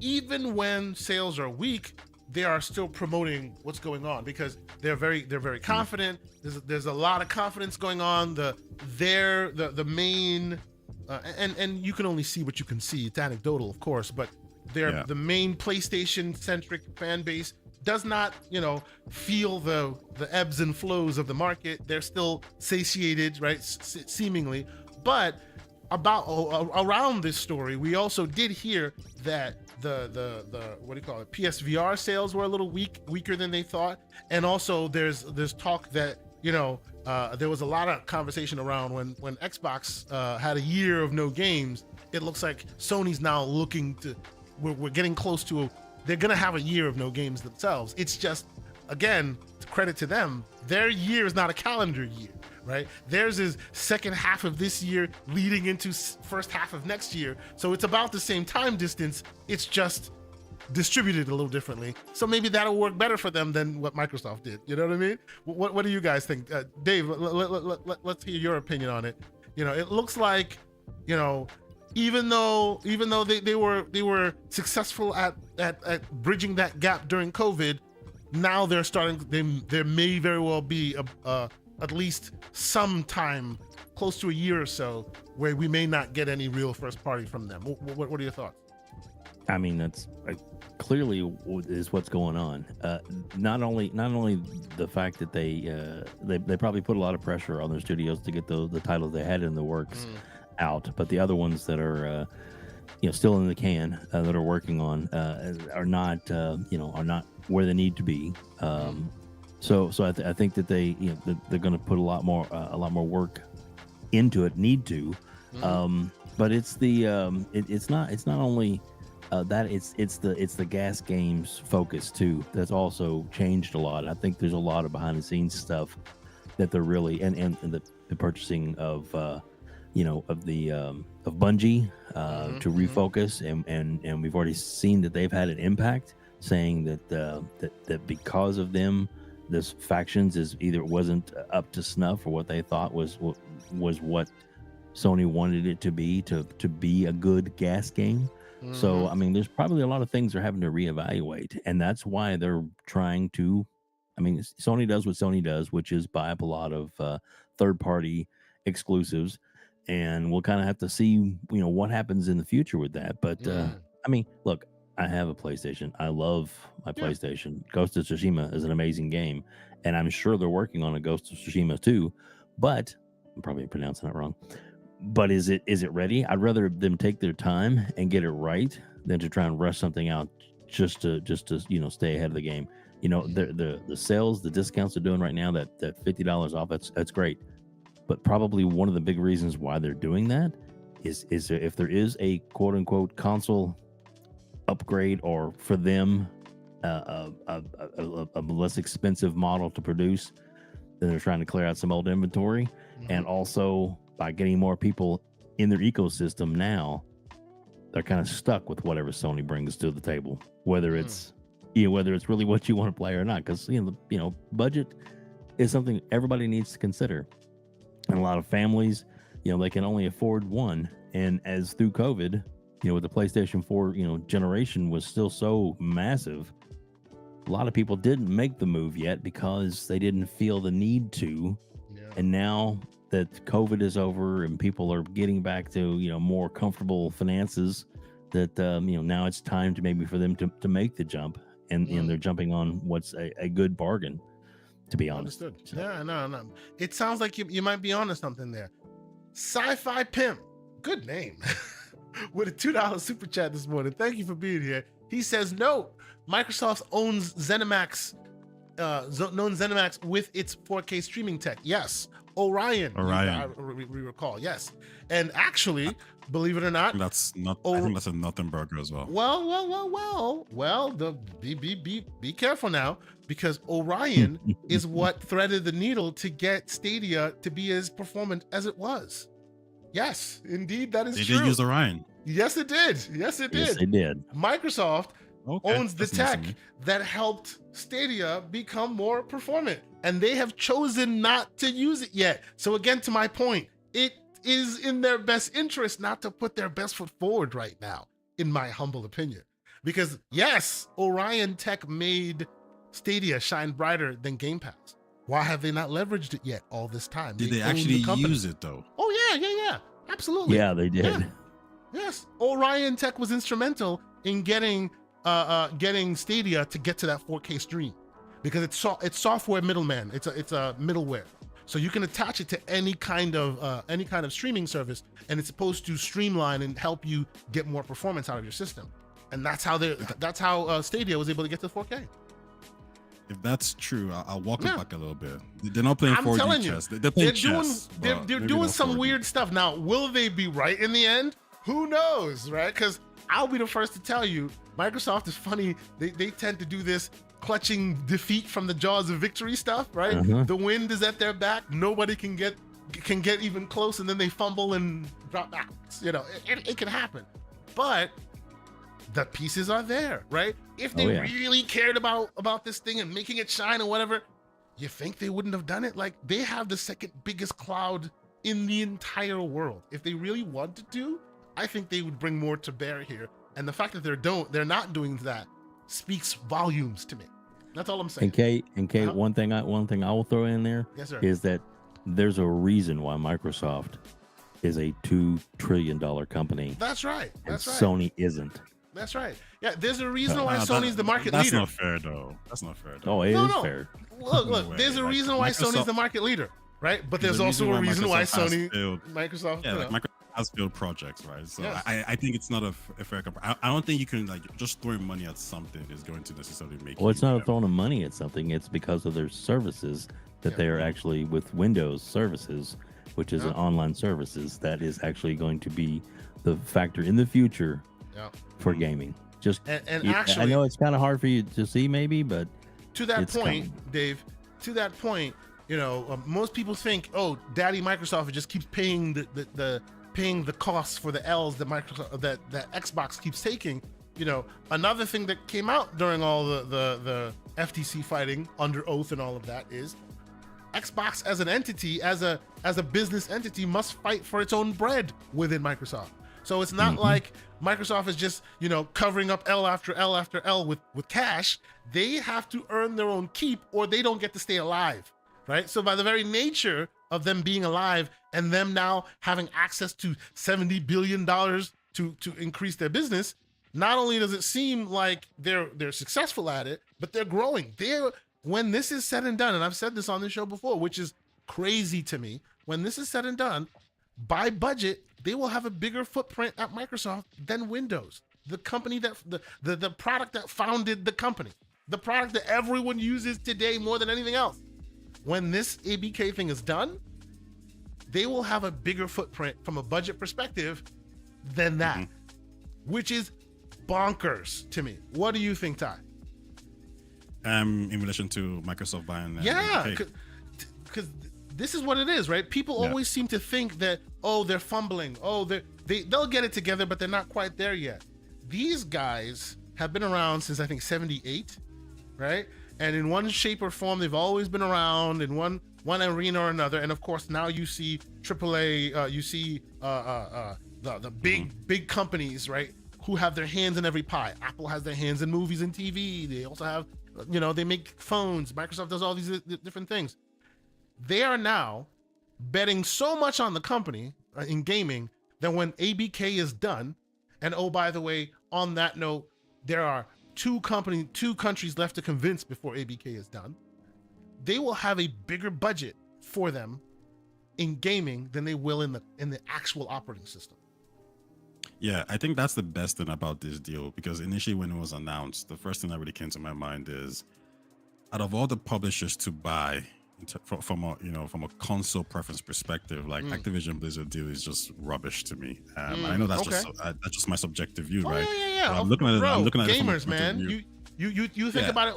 How will that translate into my gaming library? Yeah. And if Activision doesn't speak to you, it's not for you. You know, absolutely. Well, I looked at it this way: like, if you were to ask anody who's an Xbox fan, you know, Microsoft has a blank check to buy two publishers. Like Activision Blizzard deal would have made the top 5. What would have been yours?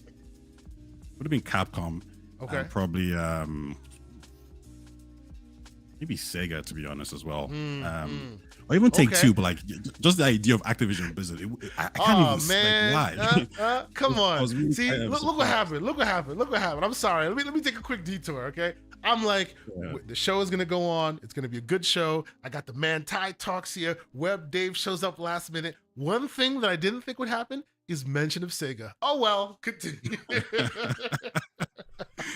they have good content, you know. They have good content, but yeah. So it just nothing spoke to me. Like Candy Crush, you know, who cares really? Overwatch, it's gonna be multiplayer. Call of Duty, we know it's gonna be multiplayer. There's no benefit from a console perspective in this deal. The only thing that actually gets me excited is the fact that, like, as you said, Microsoft is going to have a lot more revenue to play with in the gaming division, and I imagine they're going to use that money to get more Game Pass deal. And I hope that they do more. They do more timed exclusive games potentially. They actually try to compete on the console front. At least that's my hope. So you like timed exclusives better than owning, like making your own IP, or how do you fall on that? I think you have to do both, to be honest. But the reason why I think Sony is so successful is because whenever they identify gaps in the market, they do this really well, that they'll actually go out and get timed exclusive games. So it's something like, you know, people are saying, okay, well, Sony's not going to have games next year coming. That may be true. The first party games might be light, but they still got Stellar Blade probably going to show up next year. Silent Hill is that an exclusive we call them Money Hat Studios. They got them on lockdown. Absolutely. And for me, those Money Hat games they might as well just be exclusive games anyway. First party games. Like, it doesn't really matter if Horizon was created by another studio that position doesn't own. If it's only on the PlayStation system, then there you go. It's a win for Sony in that regard. So, you know, I hope. And it's good you bring that up real quick. Let's take a quick aside. Let's take a quick detour, because we'll talk more about Baldur's Gate, because I know what Baldur's Gate has done, and we'll talk more specifically about Baldur's Gate. I have a story about that as well. But real quick, like I heard you chatting on your podcast, real good podcast, by the way. I was checking you guys out, and you were talking about how the whole Larian Studio situation that has now turned Baldur's Gate 3 into a pseudo temporary exclusive for PlayStation, and how much of an L that is. The Larian representative even came out and said it wasn't. But you think that's biting, that's cap, as it were. Yeah, right? I think that's irrelevant. Okay. I think the way we understand exclusive games, like us gamers, it's not like, okay, so when Microsoft was doing this, when they were in the FTC court situation, right? So they said for every console, for every exclusive game we have, Sony has 8. Now, it doesn't matter if Sony paid for those 8 or not. It's a true fact, correct? Yeah, absolutely. Yeah. So if it's a true fact, by default, Baldur's Gate is a timed exclusive, and that's an L. Like no matter what way we spin it, it's by default it has to be a timed exclusive, correct? No. Like even let's look at Persona 5 for example. Do we have any evidence that Sony paid for that game to be a timed exclusive? Well, okay. If you want paper, that's hard to obtain. But there has been a lot, and you know, we always hark back to those in the media that we trust. You know, shout out to Jez Corden and a few others who have spoken at length that you know, it took Microsoft many times going back to Japan and talking with the various studios, specifically Atlas, you know, getting them on board, right? So there was definitely, and to your point, Taye, I will say this. In addition, there's a lot of money happening, right? Absolutely, money has happened, right? But to your point, because money has happened, people don't seem to understand how far the money hat situation goes. If you seed the ground on the first of the IP, the second of the IP, or strategically enough, there becomes no market in that platform for future versions of that game, right? And Sony has just been successful at doing that for so long that the idea of those sorts of games just don't purport to be on Xbox, even though many of them are now, right? And it took Microsoft going back many times over and over, and potentially also dropping a lot of coin to counteract that narrative. But to the point I'm making, Sony has been very successful at seeding the ground to the point where now, even if you have like an indie studio trying to make a Final Fantasy-like game, they may not put it on Xbox because they don't have a big Final Fantasy budget, and because most people don't play on Xbox those kind of games, why would we bother putting it there? That's a lot of what happens now.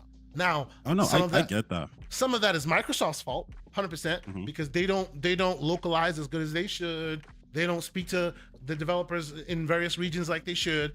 But a lot of that is also Sony making sure it's like, if you were to money hat Octopath Traveler 1, right, and they didn't, but if you were to do that, guess what?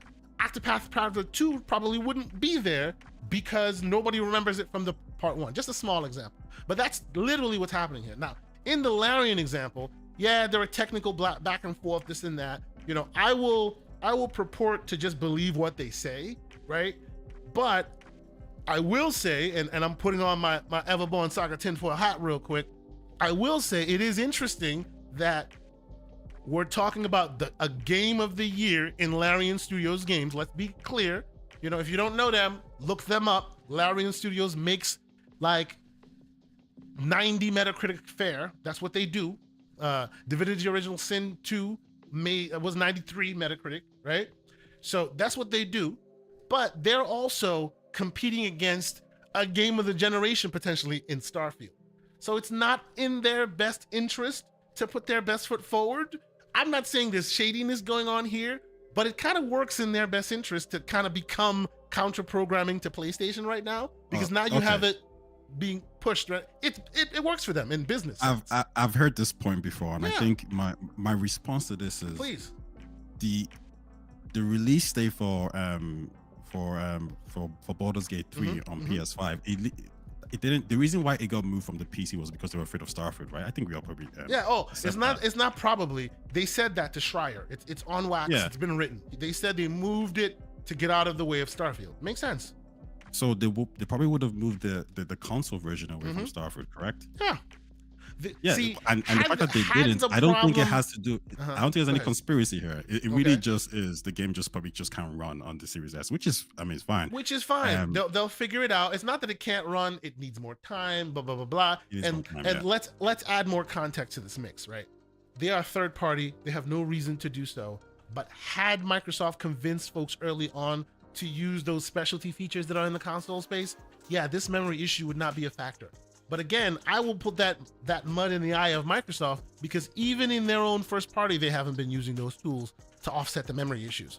So it's not up to Larian to do it. That comes back to another bad decision from Xbox's side. And I think that decision led to, by default, one of the biggest games of the year being a de facto console exclusive, timed exclusive. We'll I know see how that works. I think people say it triggers people when you say that. It does, but I guess my question is, how do you define a timed exclusive then? Well, do you know the reason why it triggers people? It's not because what you're saying is not factually accurate. There is some factual accuracies there, because it's not on one, but it is on another, right? The reason why I think this is ridiculous specifically is because this is just one canary in the coal mine of many games that have fallen exactly this way. You know, Stray. We were talking about Stray. Whether it be because they were money had it or not, they ended up there before they ended up on Xbox. If you're talking Sifu, same situation. If you're talking, what's the other one? The other game with the studio that used to make that were animators. Two African American brothers who were animators, right? Luna? Kina. Kina Bridge, right? They're not all money hats. Sony has far less dough than Microsoft. Not all of them are money hats, but Sony's strategic money hatting puts it in the zeitgeist and puts the narrative in the sphere that these games will probably not end up here anyway, or they won't be advantageous here anyway, right? So while they both do it, I see why that triggers people. You know, so that's the reason why it's like that, right? Oh, sorry, go ahead. Yeah, no, please, continue. I said I see why that triggers people, but there's a difference between, like, you know, fanboys and just normal gamers, right? I would talk to my friends who don't know anything about console wars, right? And they'll ask me, is Baldur's Gate 3 coming on Xbox? I'm like, no, it's not. Xbox. Exactly. It's not. Therefore, it is what it is. It's a console exclusive to the PlayStation ecosystem. That's right. From a console fanboy narrative point of view, yeah, I can see why you're upset, but the facts are just the facts. It's just the truth. Wait, you said it's not coming to Xbox. No. I say it's not. Sorry, my bad. It's not coming to Xbox now. It's a okay now. So that's a big difference. 2024. Yeah. So yeah. So it's a console sure get that right, because that's a big difference. And what's it available on right now? It's on PC and it's on PS5. Yeah. Okay. It's on PC now, PS5 soon. I was gonna say it's not even on PlayStation 5 now at all. No, it's not on PC now. Yeah. Okay. And when's it coming out? I know the answer to all these questions. That's why I know where you're going. You're leading the witness. I understand what you're doing. September. Go ahead. Yeah. So and what's it going to come up against? Starfield. That's irrelevant. That's irrelevant. Right. That's completely irrelevant. No, it is relevant, because probably one of the reasons why they pushed it coming out is because they know that PlayStation owners are not going to have Starfield, and they want something to play, and that's a good way for them to get the money, because they think, oh, you know what, we've got a product that we can put out to subside them from all their sadness that they're going to have for missing out on the greatest game ever made. But that's okay. And don't get me wrong, their counter programming is good counter programming, because this game is excellent by all accounts. But and let's be clear, and I see people in the chat, I see it. Be respectful. We're having a conversation on this channel. We're not doing any of that stuff.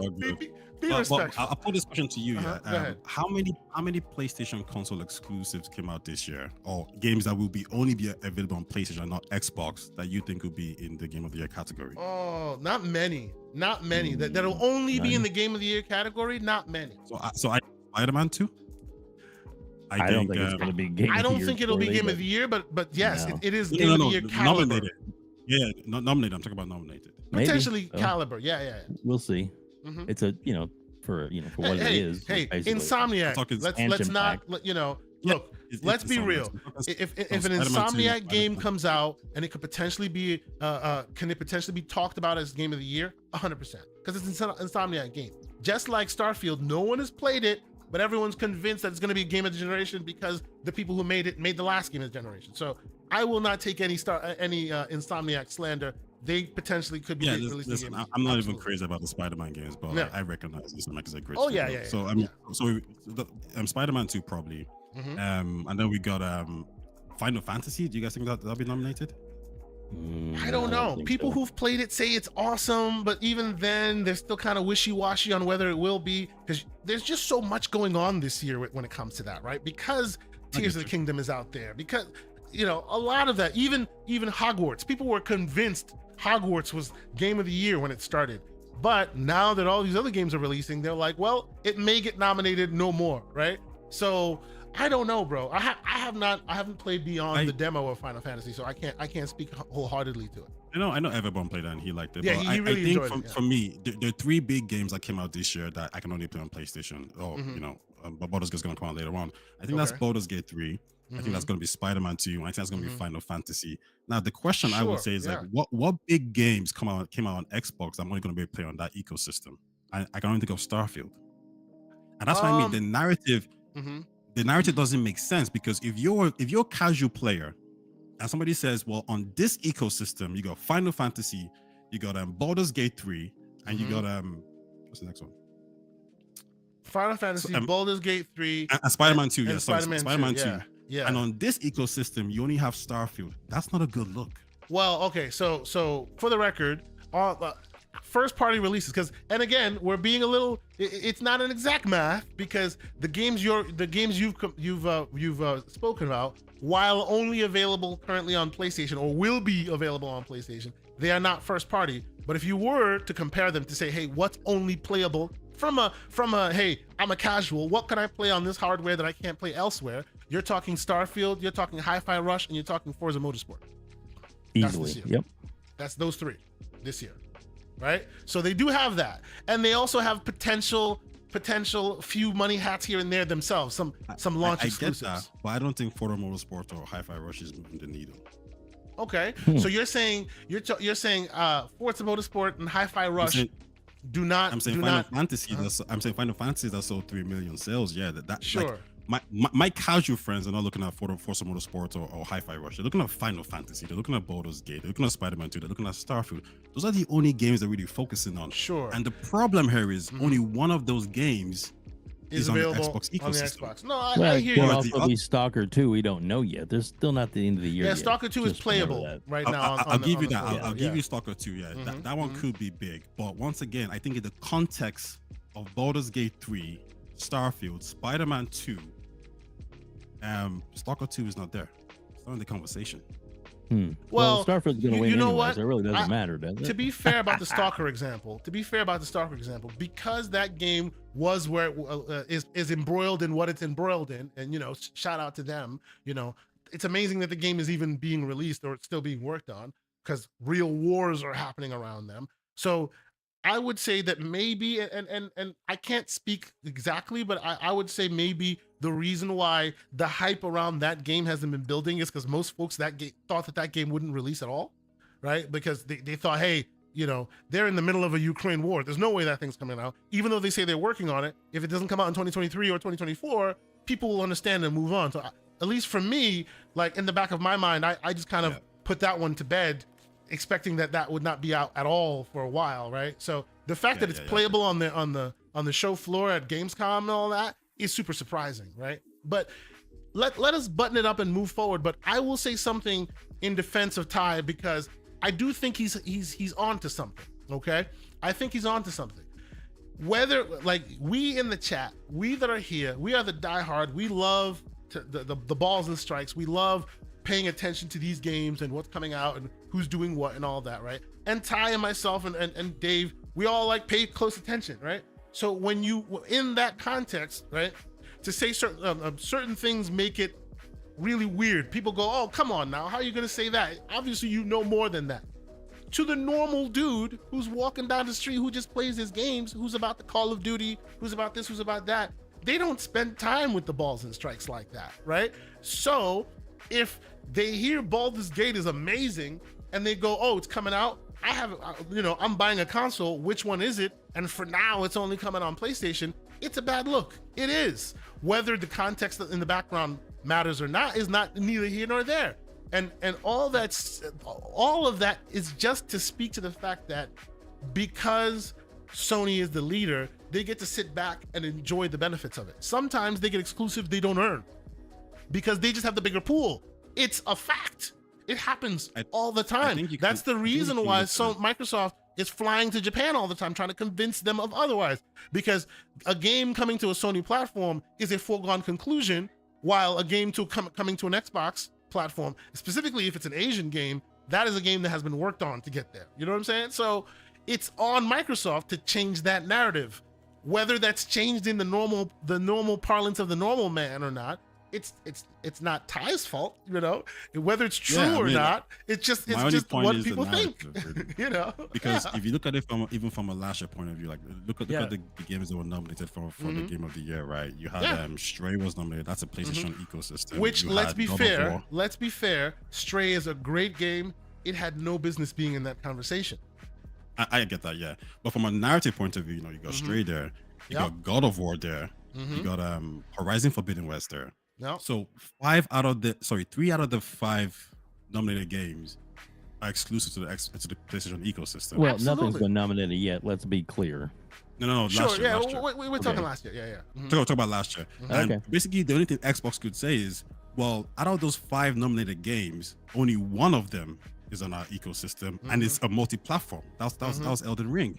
Yep. That narrative doesn't look good when your competitor can say we have 3 exclusive games that are in that category, and the one that they're talking about, Elden Ring, is a multi-platform anyway. Yeah, but we all know that they hurt last year. We've all admitted that Microsoft, you know, didn't come to the plate last year with enough games because of COVID, and that was a lot of the thing. And now this year is what Sony's going to be going through, that same exact thing. Yeah, but I only counted Starfield as a big crazy game for Xbox. Well, I guess that's your counting. Yeah, but what other games on the Xbox side that's going to be amazing? So there's a lot of them, dude. We've already talked about it, but you know, real quick. I mean, Hi-Fi Rush is not. Real quick, let me get this in here.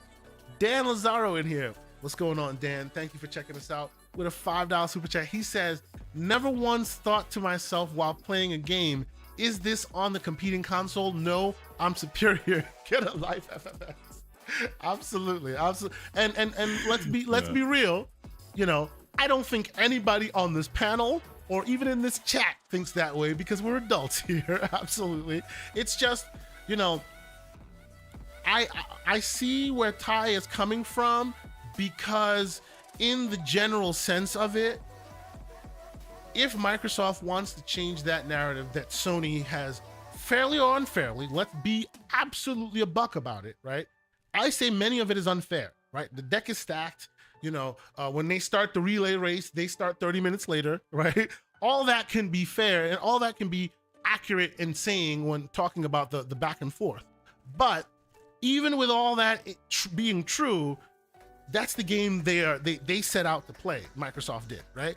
So if they want to change that narrative and finally become a brand that is respected like Nintendo is, they have to find a way through that unfair crap, because that's what it is. It's unfair. And here's the thing, I think they will change that in 2024. I think that's when all the games are coming out. But in 2023, I really expected Xbox to really just like take the bull by the horns, right? And as the generation goes, because I have a lot of casual friends, and you know, they say, okay, you know games, you tell me, you know, which console to buy. Yeah, I can't tell them to buy an Xbox Series X. Okay. Because the games that I know that are great that they're gonna want to play is just on Xbox. It's only Starfield, which is great. I actually think Starfield is going to surpass all these games. But from a collective point of view, it's only Starfield that they're going to want to play. See, rather than the PlayStation side, there's going to be multiple games that they're going to want to play. Now understand, folks in the chat, and I know people going back and forth. Understand, and that's where we're going to disagree. This is about where you come from. So when my wife, right, when we're driving down the street, and I'm like, and my wife is like, "Oh, this place looks interesting as far as a restaurant," And I go, why? She goes, it has great reviews. And I'm like, who reviewed it? That matters, right? Taye is new to the Xbox ecosystem. He is on the PlayStation ecosystem more often than he was on the Xbox. And please, Taye, keep me honest if I'm wrong, if I'm saying anything out of school. You're right. So in that ecosystem, there are certain kinds of games. Your Final Fantasy games. There are certain genres that are defining there more than on Xbox side. And of course, it's been in Sony's best interest to define that with those strategic money hats, right? So if you talk to Taye and you're Taye's friend, Taye plays those games and he'll tell you, hey, this is what's out there, and maybe that's what Taye's friends want to play as well because they're the PlayStation games, right? It is what it is. There's nothing wrong with that, right? You may not, right? To me, you may not hear them talk about, let's say, Broforce or something, because that's not the game that they'll play. Like to us on the Game Pass side, if Game Pass or a subscription service becomes part of your daily gaming narrative, right? The idea of AAA being the next big thing that I want to play, I play a lot of indie games, right? Because in between my big monster games, I like palate cleansers. That's why I'm so loving Broforce. And before then, I was loving Double Dragons, right? And I'm playing all these little things in the middle. And why can I do that? Because Game Pass affords me that, right? If you tend to play solely on the PlayStation side, right? All of their bases are broadening now, right? The PlayStation Plus is now adding really cool indie fare as well and all that. But by and large, for a long time, they were segregated and they had different identities, right? So if you're talking to a PlayStation lover and you're asking what games you want to play there, they'll tell you things that are prominent on the PlayStation side, which might not be necessarily the thing that you play most of, because on your side, they don't get the same That's games. a good point, yes, Ante. I asked you guys this question, you know, because I'm based in Europe, right? And that's where Xbox isn't and really I appreciate, doing and too hot. and exactly another point. In where you are, Xbox is pretty much non-existent. So the fact that you even play Xbox is surprising. You know what I mean? Yeah. So there you go. And I think for us over here, maybe I don't want to really speak for all the Europeans or whatever, but you know, when I look at it this year, you know, like I told my friends to try Hi-Fi Rush, and they liked it. You know, some of them did. But when I look at like Hi-Fi Rush, I look at, you know, what exclusive games did they have? They had Redfall. These Redfall, and then they're gonna have Starfield. They're gonna have Forza. Like these were not the games that was going to make them go buy a console. Sure. The games that will make them buy a console is pretty much everything I stated on the PlayStation side. And I know Baldur's Gate is not, you know, Sony didn't pay for it, but the fact that it's only there in September. Now, Starfield is gonna I think Starfield is gonna do crazy things, and you know, no one's gonna be talking about Baldur's Gate. Yeah. But when it comes to the context at the end of the year, when you're thinking, okay, what games do I buy? I'm not, my friends and these people that I know and talk to, they're not looking at Hi-Fi Rush, they're not looking at Forza per se, they're looking at Baldur's Gate 3. Where can I play it? PC? Did you hear what the man said? When he sits and looks and talks to his friends and talks about what games do I buy, these are the factors in the equation. On the Xbox side, that's all I'm saying. Because there's a subscription service that then offsets cost, our choice of purchase is a very interesting choice, because I will play 80 and I will buy 4 or 5 that I really love because I have that option. On PlayStation side, it wasn't the case until now, right? And it's even not exactly one-to-one because their PlayStation service is not as much as what Game Pass is. But if you live in a world where your entry point to playing a game is purchasing a game, then that game has a lot of requirements it needs to meet. Right? You're not buying this indie interesting thing. You may not have to throw away cash for it. But if you're part of the subscription service, hey, Broforce was amazing. You probably wouldn't have caught me buying it. I bought it a long time ago because I'm an indie guy. But in general, that's what makes the identities different, right? So when you hear somebody say, hey, well, I don't agree with this, or I think, you know, they won't succeed because they don't have Final Fantasy, don't immediately push them into the corner of, they're a pony, or no. It's because the man lives in Europe, where, for better or worse, Microsoft has not competed successfully, right? At least you live in Ireland, so at least yours is English. In many other European countries that aren't English speaking, they're really bad because they don't localize well. All that is a Yeah. factor in the equation. I have many friends in the Netherlands. I used to live in the Netherlands myself. Like 360, people loved the Xbox. Xbox One, they threw everybody in Holland under the bus. The Xbox One launched a year after it launched everywhere else. And what happened during that year?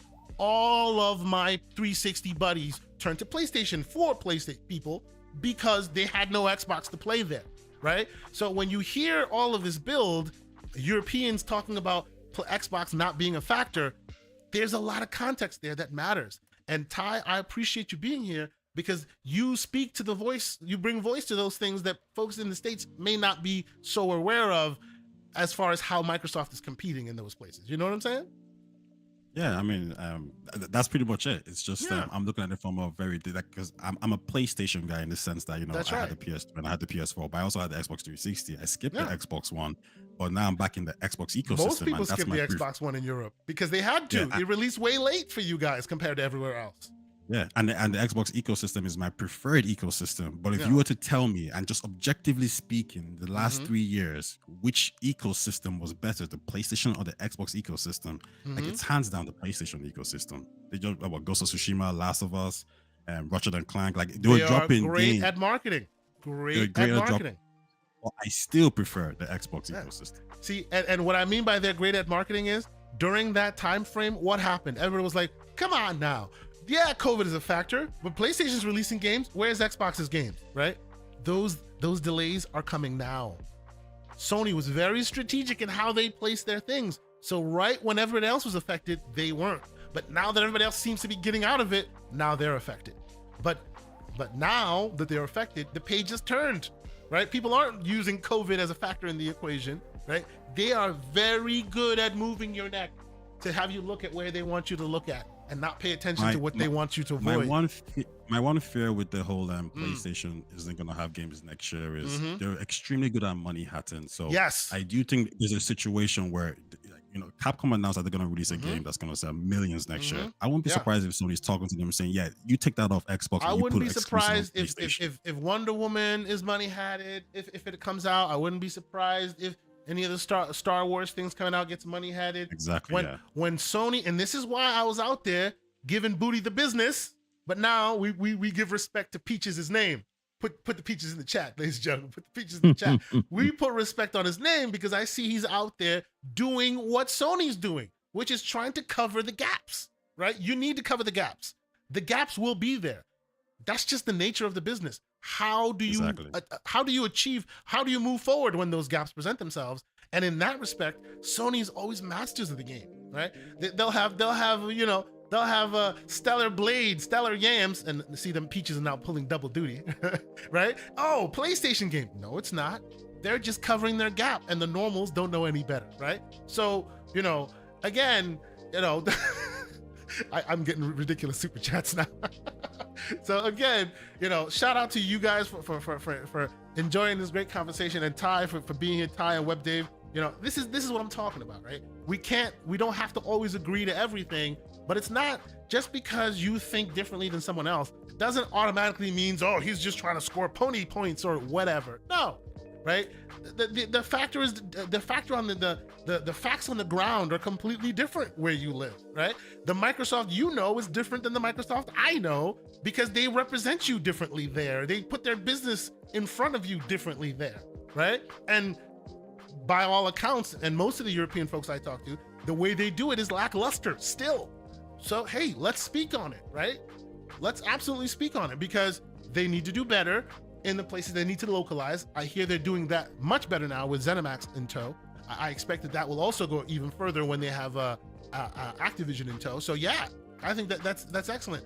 But what I will say is, just because Taye is expressing that that's not the equation everywhere, right? In America, we see different things. In Canada, we see different things. The whole thing, it's different, right? So it's great to have different voices come on. Oh, and I will say it now, next week, we will have the great content creator himself, Boxenberger, will be here, and we'll get his perspective of how things are going down in Germany, right? He's also spoken about that as well. So I'm really interested in that conversation. I'm Yeah, definitely tuning for that. Absolutely, because that's what it's about. I love. That's why I was always advocating that E3 become an international thing. Gamers are everywhere. Why does everything have to be LA, right? We'll go there. I'll go to Mexico next time. Next after that, I'll go to Germany. Give us more reasons to go meet our friends all over the place, because it's excellent, right? That's what we want to do. So and while they represent it everywhere, they should also respect everyone equally. Meaning, the game should be coming out everywhere, and the console should be releasing on time, and the services should be coming out in all those places as well. And by and large, Microsoft has a big footprint here in the States, and in other places they can't do that. Some of the rewards things don't show up there. Some of the many things don't show up in other countries. So when you hear people give you their perspective about Xbox, remember the context of where they live and how they're approaching it, right? So let's put that there. Lucius Augustus with a $5 super chat. Thank you for being here, Lucius. He says, if I am being honest, I'm sick of hearing people talking about the Xbox ecosystem that spend very little time there. Respectfully, Game Pass FTW. I hear you, sir, but as I've just explained, right? In the instance of Taye and many folks that I speak to that are like that, like I have a really good friend that I've spoken to. He's not a content creator. I've known him for years. He's been a good friend of mine living in the Netherlands. He was the biggest 360 guy, and he's now the biggest anti-Xbox guy.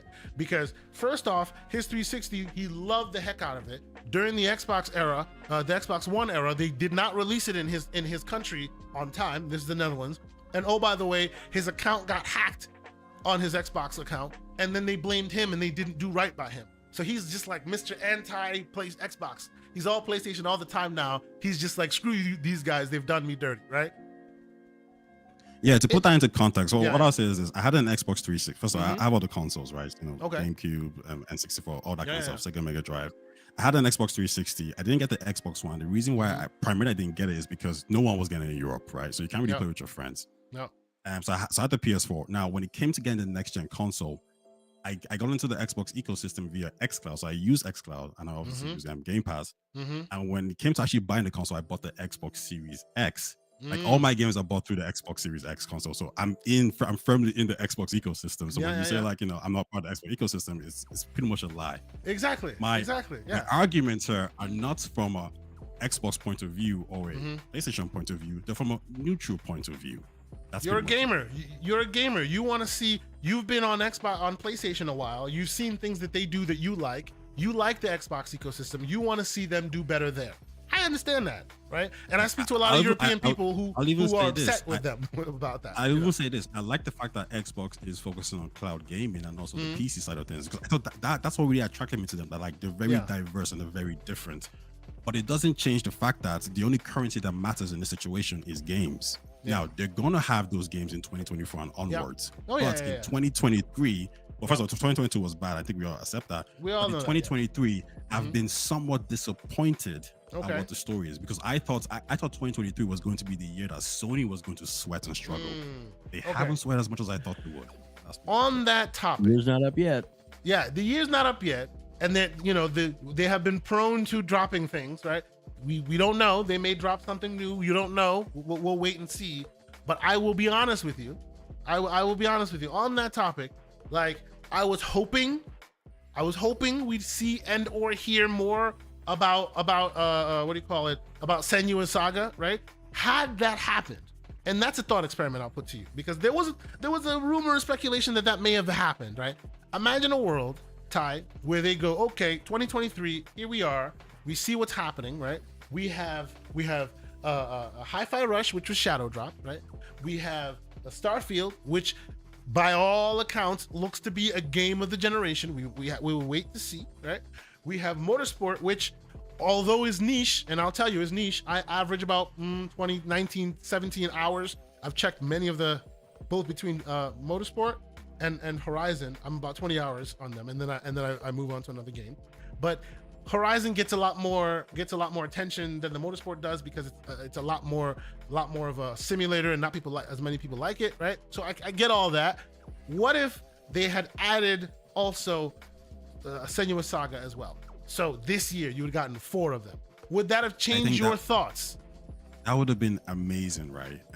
But I think it would have been amazing. I think I might have said it in probably one of the videos I make about Xbox in 2023. I literally made a video saying Xbox is going to dominate 2023. Right? I remember. I've seen your video. Yeah. Yeah. Obviously, if they don't do that, I'm somewhat disappointed. And then I have to look at it from a different analytical point of view. And here's what I'll say to that. I think if they drop all those games, it would have been perfect. Yeah. My only issue is the I don't want to say self-destructive, but the missteps that don't need to happen at all that is happening. So the first misstep for me was, when Starfield was delayed into the first half of the year, right? Yeah. And I'm thinking, the only reason you're saying that is because you're really sure it's going to be there. So that's perfect. And then it gets delayed. And I'm thinking, but that doesn't make sense. Why would you even say it? All you had to do was say 2023. So now it's like it's inconsistent. I'm just kind of shocked that mistake happened. The messaging on that, you are one. I won't even sweat you, bro. Like the messaging is weird. I'll do you this. Yeah. When God of War was announced late, wasn't it? Yes. Yeah, and I'm thinking, well, why is Sony announcing God of War late and Spider-Man 2 late? Because they're sure it's gonna happen, and I just want that consistency from the Xbox side. So that was no, I hear you. Go ahead, Dave. And remember, God of War was originally delayed a whole year, by the way. Yes, it was. Yeah, with COVID. But then they were sure, okay, you know what? It's delayed, so we'll start with delayed. But now we're going to announce a release date. And I think that's just my issue there. The next point was really was Redfall, and I was just thinking, man, why? Redfall is just a straight L. There's no denying it. and my question would be this: would Redfall ever release on a PlayStation ecosystem? Would Jim Ryan sign that? Would Jim Ryan say, yeah? Well, but you know what though? That is both a good and a bad thing. Taye, I will say. That is both a good and a bad thing. And by the way, real quick, other Zinc in the chat, not to be outdone, he says he has 220 hours in Redfall. He loves that single player. Let me expound on why I say that is both a good and a bad thing.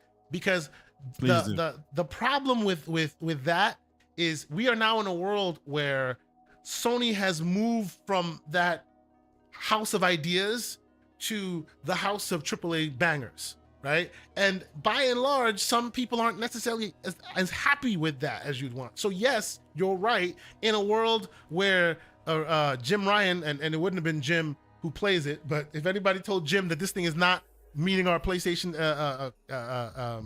standards, he would have cut bait immediately, of course. He would have cut bait immediately. And while that's good in general for a Redfall context, first off, I hear Redfall's a little bit better now than it was. I haven't played it, so I don't know. But where my fears lie in that is if you're so solely focused in there, the consumer loses out in the pursuit of business. Right, that's what happens. Like, it may not be the game that rips the doors off and everybody's it's great and all that, right? But because they have Game Pass, they can drop any weird nugget of a game and it'll find an audience and somebody will love it, right? I agree. If the narrative is only about making dollars and cents, that's the reason why. And we'll talk again about Larian Studios. That's the reason why some devs are freaking out, and IGN did a thing about that. That's the reason why Jim Ryan called Game Pass, destructive from a certain perspective, because it's destructive from a dollars and cents perspective, but not for you, the consumer. For you, it's great, right? So my thing with Redfall would be more of I get it, like some people might like it from a subjective point of view, and I think that's fine. But I think when we criticize these games, there's an objective form we need to take, and I think most people would say objectively it wasn't good. So then my question is, okay, why did this game get released? That's really my question. If it's not that good and it's gonna hurt the brand, who's signing off on this game to be released? That's just my question there. Bro, on that, I don't disagree with you. I don't disagree with you, because I feel like, there are gamers in that organization. They played that game. They should have realized that game was less than the requirement they would have met, and it would have hurt them more than helped them, and maybe kept it in the oven longer. But maybe at that time they just did not have, they didn't have enough anything else, like Sony does, right? Quick, money hat, let's deflect. They didn't have that, right? So they had to release it. Yeah. And shout out to the Silent Cypher with a $2 super chat. He says #booty business. Thank you, sir, for being here. But continue, and I will not let anybody in this chat slander this man. We are having a great conversation, and Web Dave is not on cam. He's just eating his popcorn, enjoying the show. Yeah, listen, I think it's fine if people want to express themselves in the chat. I think it's perfectly fine. But I'm just asking the questions because I'm asking for consistency more than anything else, right? And so the Redfall thing happened, which kind of caught me, but we should just really Can I ask you a question real quick? Yeah. So Taye, did you recommend Forspoken to your friends when it was coming out? No, I didn't. You didn't? How come? Did you play the demo? Did you not enjoy it? It wasn't good. Okay. Cool. But what does that have to do with anything though? I was going with that one though because it's an exclusive to PlayStation that was obviously a big L failure. Sure. No. It is, yeah, and I think that is an L for PlayStation because they spent money on that game and they didn't do what they wanted it to do. But for me, there's a difference between spending money on a game and having control of that game. So when you have control, you can actually dictate how things should proceed. Are we really still talking about Redfall after all this? I mean, we know it's an L. Can we not move on? No. That's true. My evaluation is based on 2023 Microsoft so far, and the games that they released. Actually, and the main evaluation so far is Redfall is Hi-Fi Rush, which many people appreciated, great game, and Redfall, which was an L by all accounts. So I'd say it's 50-50 right now with Starfield waiting in the wings. Can we agree to that? Right? Oh, there's a lot of other great games coming too. You got waiting in the wings. Yeah. Well, I'll be very honest. To me, he's making his determination based on what's happened right now, and what's happened right now from a first-party context. I'm gonna sit here and shut up then. Oh no, absolutely not. Absolutely not. No. Go ahead. I mean, listen, say whatever you want to say. I want the conversation. I want to see, where I'm maybe making a mistake or where I'm wrong. For me, hands down, just because. I don't think you're wrong. I think maybe some folks get a little triggered because they don't know where you're coming from with it. Because another big L. He lives in a Sony stronghold, right? So he has to speak from a Sony perspective. GTA 7 released like trash. Yeah. And if anybody says otherwise, they do not play the game because when you can turn a corner and your car flies off the screen because they released it buggy and not fixed. Yeah. So I mean, there's plenty of things like that, plenty of L's for Sony that just aren't being taken into consideration. But their marketing really is good at having you deflect, doesn't it? They have the L and then you move on. Here's the thing, I don't think it's marketing, right? I'll give you an example. When Horizon, when Jim Ryan kind of messed up with the whole, you don't have to pay $10 to get the next gen version. Yeah. For me, at that point, the only reason why he's able to, a person can take all these small L's or major L's, whatever, and keep it moving is because they keep bringing you games. It's the same reason why Nintendo can increase the price. We call that they keep bringing you remakes, that's for sure. They keep bringing you a lot of remakes. I mean, Ratchet and Clank Returnal, like Ratchet and Clank Returnal, Demon Souls remake, and what else did we got here? Those are all things that went to PC that have already been out. That came out last year, so it came out when the launch of the system. So, I don't get your point there. But I'm not a PC gamer. I'm a console gamer. Yeah. Right, but those already came out the year before. So what he's saying. No. I'm talking about PlayStation as a whole. Yeah. The reason why they're able to kind of mitigate this isn't because they just have the game. So I might say Sony took this L right here, but then you jump Final Fantasy. Okay, we're good. I might say you're taking an L right now, but then you jump Spider-Man 2, so we're good. For example, everything we're talking about this year with Xbox messing up with Redfall, as soon as Starfield drops, Redfall is completely nobody remembers anymore. Exactly. Well, now some people would say that Final Fantasy's an L because of the systems catching on fire and overheating, and I've actually seen people play live streams. That's a whole thing. That's a whole where thing. It kicks out and freezes. I mean, there's plenty of L's to go around on the Sony side that you're just not calling out. Sorry. Well, no, but see, and I will contend, and Taye, you tell me if I'm mistaken here. I will contend that's where I say marketing, because if that happens on the Xbox side, right? Someone makes a joke, puts a hookah, blows a smoke into the console, and it comes out on top, and it takes on a mind of its own for days to the point where people have to counteract the narrative. When actual consoles are overheating. Look to the left. Hey, something else is going on. They are good at that. And it's good for business. Now, you can't hate on them for doing that. I wish Xbox would do more of that. Deflect. if you have a problem, don't come here and say for the calendar year. No, deflect, money hat, do something, right? I'm okay with that. Hey, Dante, I would prefer like Microsoft did with the 360 generation. They actually backed their product, took care of it, and fixed every single system. Absolutely, so that is 100%. a better company to me than 100%. a company that just be like throw things under the rug. Absolutely. That's all I'm Yes. saying. No, and I do don't want to make disagree with something you on clear that. for everybody in the chat.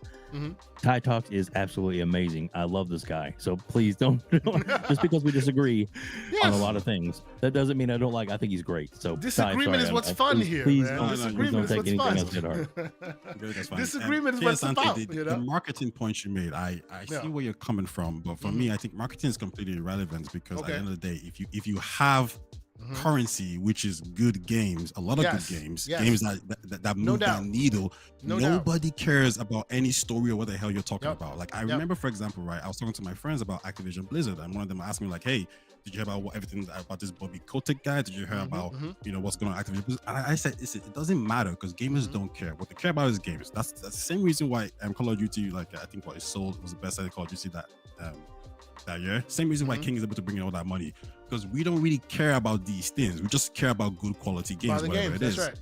Yes. So if Xbox is dropping Starfield, and let's say for argument's sake they had Final Fantasy, let's say for argument's sake they had Horizon Forbidden West dropping this year, and also God of War is they get all those games. Nobody cares about marketing about any at of this the point. extras. Yes. Xbox is the dominant console, and they win. And let's be clear that to that point, I completely agree with you, Taye, because how many times do you hear people talking about crunch? You hear about crunch constantly.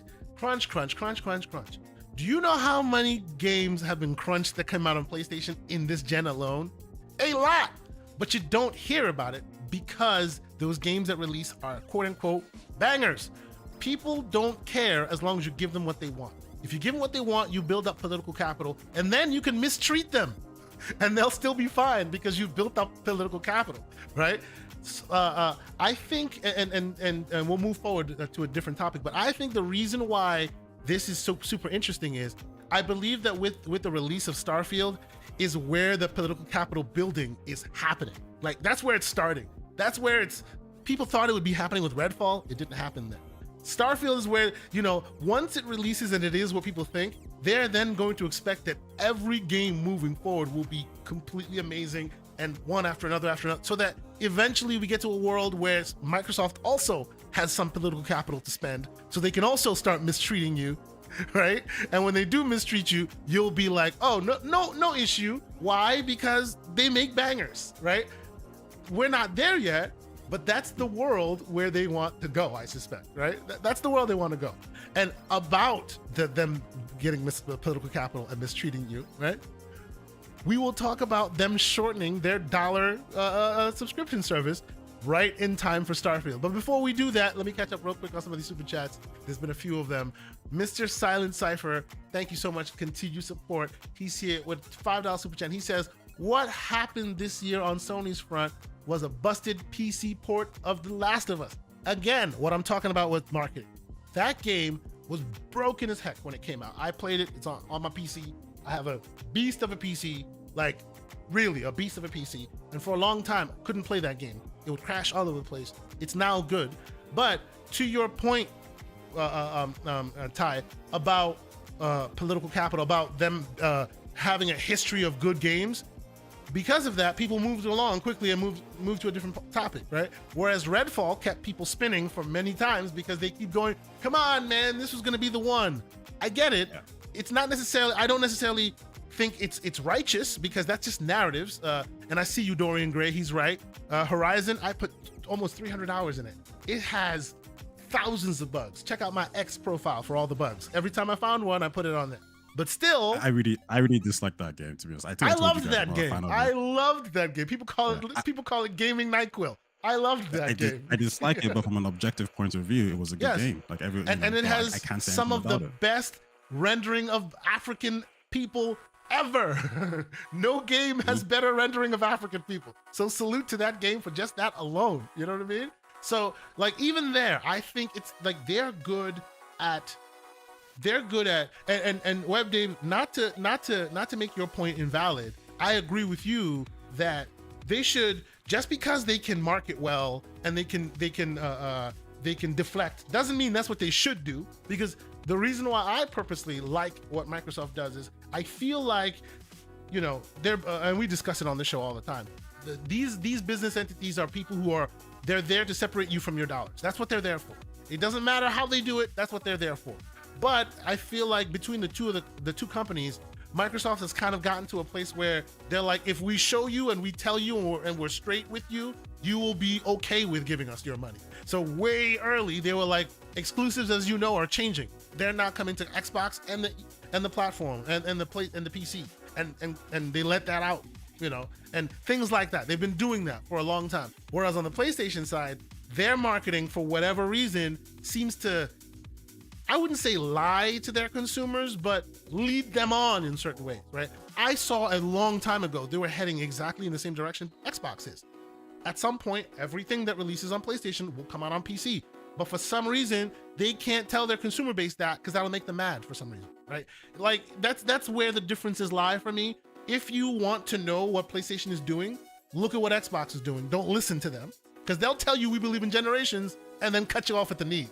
That is where some people like tend to have a problem, but it's business, right? It's business. However they can get you to separate you from your dollars and they're successful is what they'll do, right? So it's up to us to keep them honest. Please, go ahead. Speaking to that point, when Phil Spencer, I think when the emails came out and he said, hey, listen, we're keeping everything exclusive. Yep. And I remember I was on Twitter and someone was really upset, like, oh, he's a liar. It's like, bro, who cares? He's a business, baby.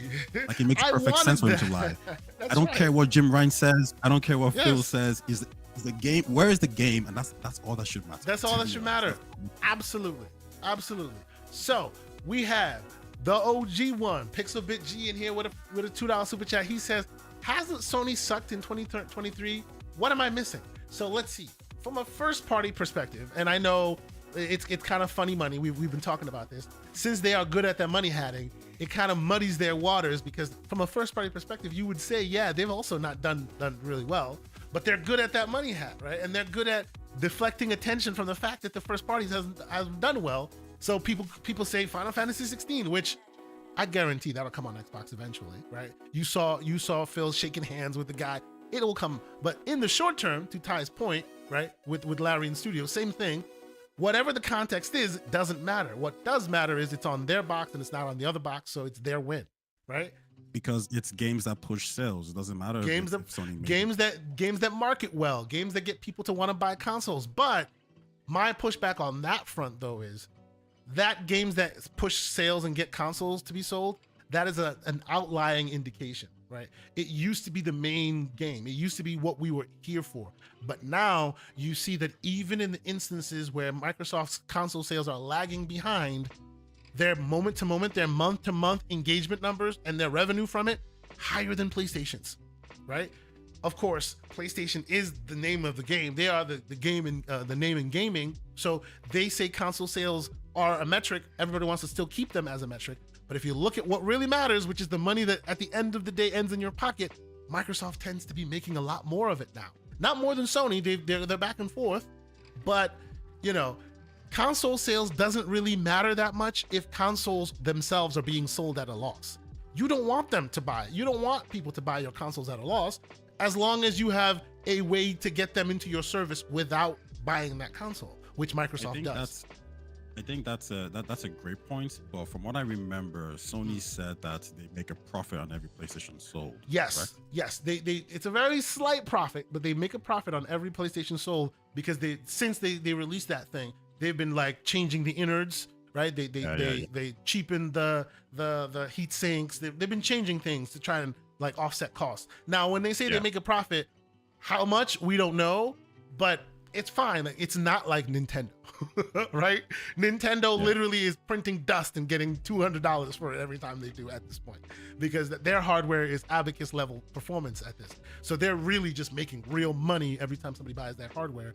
I don't think Sony is doing that because if you look at it from spec for spec, from a technology perspective, their CPU, their GPU combination, you know, there are PC variants of it and they are not cheap. Not cheap. They're $200, $300, $400, right? Depending on the type of hardware we're talking about. So long story short, they still Like if they're getting a profit on the hardware, it's a very slight profit because that Can I hardware say is still something very, real- very good. Please, yeah. That's yeah. something I think Lucius Augustus, he says Microsoft wants to win the war by having this console fight that they almost surely can't win. And I think this is where I actually agree with him. But I'll say this: before this generation started, I looked at Xbox as a whole, and I was thinking, oh, they're going toe to toe. They might actually surpass Sony. And in this last 3 years, I've had to, wake up a little bit and say, Reevaluate no, a little bit. Yeah, they're not doing what I thought they would be doing. Like, because Halo didn't do it, and I was thinking, Yep. okay, I played that game, it's not really there. And then 2022 happened, and that was just really bad. And now I'm just thinking, I pegged them before the Activision Blizzard deal to actually go toe to toe. Now that might just be me being stupid or naive, but now I've had to reevaluate and say, you know what? Okay, yeah, I made some mistakes there. I think when it comes to the consoles, I think Sony's going to obviously dominate. But obviously, that's not Xbox's main goal, right? They want PC, they want cloud gaming. They're I think that's looking fine. beyond the console space. And because of that, Exactly, yeah, they're making exactly. decisions that seem like they don't care as much about console, which is not necessarily what is going on, but they're making steps that move beyond that ecosystem. Yeah, that's part of the ecosystem, but it's not the whole ball game. And that's what you're seeing. I agree with you on that, right? It makes console people feel a little weird sometimes, and I agree with you that people can feel a little weird about it because, come on, that's what got you into gaming. Why don't you keep that there? But they keep saying that console sales are a lagging indicator and that people aren't buying as many consoles, right? So, I'll speak anecdotally for my kids. They're in Xbox all the time, but they're not actually on Xbox. They're on Minecraft on their iPads, right? So they are the future spenders, not me. I'm not long for this world compared to them. So if they keep Microsoft focusing on the consoles, they're gonna miss my kids, right? And they don't want to miss my kids. They want to keep them in pocket. So that's why sometimes they make those decisions that I think looks like it's bypassing console players, right? Because the new school don't care about consoles. It is what it is. Mr. Slow-Mo Backslap with a $5 super chat. He says, Sony said KOTOR remake wasn't cinematic enough. Just because they aren't buying studios doesn't mean they aren't dictating how games will be. Absolutely 100% true. 100% true. And that is all because they are the market leader. Their pool is bigger than anybody else's pool. And what I mean by pool, I mean pool of people, right? If your pool of people is huge, you say something, everyone listens. That is the reason why I say, and we've been slanderous on this episode, so I'm gonna continue to be slanderous. That is why I say, if it's not a game that was incubated by Xbox, it's a PlayStation game, which means Redfall, PlayStation game, which means Starfield, PlayStation game. Yes, they got to it, they worked with them, all that. But if you didn't incubate it, if you didn't start it with the Xbox in mind, you had the biggest pool in mind, and that is PlayStation. And where do they develop? They develop that way. And where does Xbox develop? They develop that way. So you're going to have to hit delete on what you've already done and start from scratch doing it Xbox's way. You ain't doing that. That's a lot of lost money. So instead, what do? You clean it up. That's Starfield. That's Redfall. Hopefully, Starfield will be better because they spent a lot more time on that, and they've even admitted that, right? But that's what's happening, right? Because PlayStation is the biggest pool, they get to sit back and dictate terms. Sometimes they don't even have to pay to dictate those terms because you, the developer, want to sell your game in the biggest pool. And where is that? PlayStation. It's a fact. You know what I'm saying? So we will move forward, because I know sometimes people get in their feels a little bit, about this whole back and forth of it all. But you got to think about it with your preferred context, your preferred platform out of that context, right? Because it makes sense why people do what they're doing, right? That's why, believe it or not, Taye, of all the games we're talking about, while I'm super excited for Starfield and what it will bring, I am, from a graphic perspective, from showing what this thing can do perspective, I am so excited to see what Forza Motorsport does. Because Forza Motorsport is the latest, probably the first real next gen made for these consoles baby to release. Everything else has asterisks except Forza Motorsport. So yes, it's a simulator. I'm not really a sim racer like that, but I want to see what that does specifically on the Series S, because everything has been white papers and theory of how powerful that hardware is, and I've read the white papers. I know how potentially powerful it is, but we've never seen it put into action because all those asterisks are in every game up until now. Motorsport is the first one incubated from the team that made the hardware all the way through to its end. I want to see what the Series S looks like in that context. But yes, let us move forward and let's talk about this real quick. Web Dave, I'll bring you in on this first. What do you think of this? Yes, Microsoft has had this Starfield, has this Game Pass bundle thing for a long time. You know, people have been using that as narrative building exercises and all this. Ooh, you know, Game Pass fodder, everybody's just paying $1 or something. Now they're shortening the window, so you kind of can't use it to play Game Pass, to play Starfield anymore. It's now a 14-day trial instead of a 30-day trial. So presumably 14 days you'll get out of your character creator, maybe you'll see one planet, and then the game will be done. What do you think, Webb? I think it's smart marketing and definitely something they should do and should have done a while ago. But to actually look back, this actually started as a former GameStop manager. When there was games coming out that were coming to gold and online play, they would include like a 14-day free trial card that you could put a code in for 14 days of trial. I have a bunch of those. Every game. So I mean, it's nothing really new, but narrowing the focus down, it really bringing the dollar back will get them in, and 14 days of trial is enough to know if you're going to want to spend it or not. Now, if you're one of the people out there that like, I like gaming the system as best you can and all that kind of stuff, it kind of puts a stopper on those, and they should, because they really need to make sure they focus on getting gamers into the ecosystem. And I believe doing this, and then later on in the year when they officially announce the family plan, that will take care of a lot of the stragglers that are thinking about not jumping in or not going ahead and biting the bullet. And another one point I wanted to make was that you were talking about how excited you were for Forza, and knowing that this next gen game is coming out and included in Game Pass, and you don't have to do anything but download it and play. Yep. Exactly. See, and again, to your point, Dave, like, this is what we're talking about here, right? And Taye is not wrong in that. In his ecosystem, right? Well, in the PlayStation ecosystem in general, right? If Forza is coming out or GT7 is coming out, it's a $70 question. Is this your kind of game? Or is it not?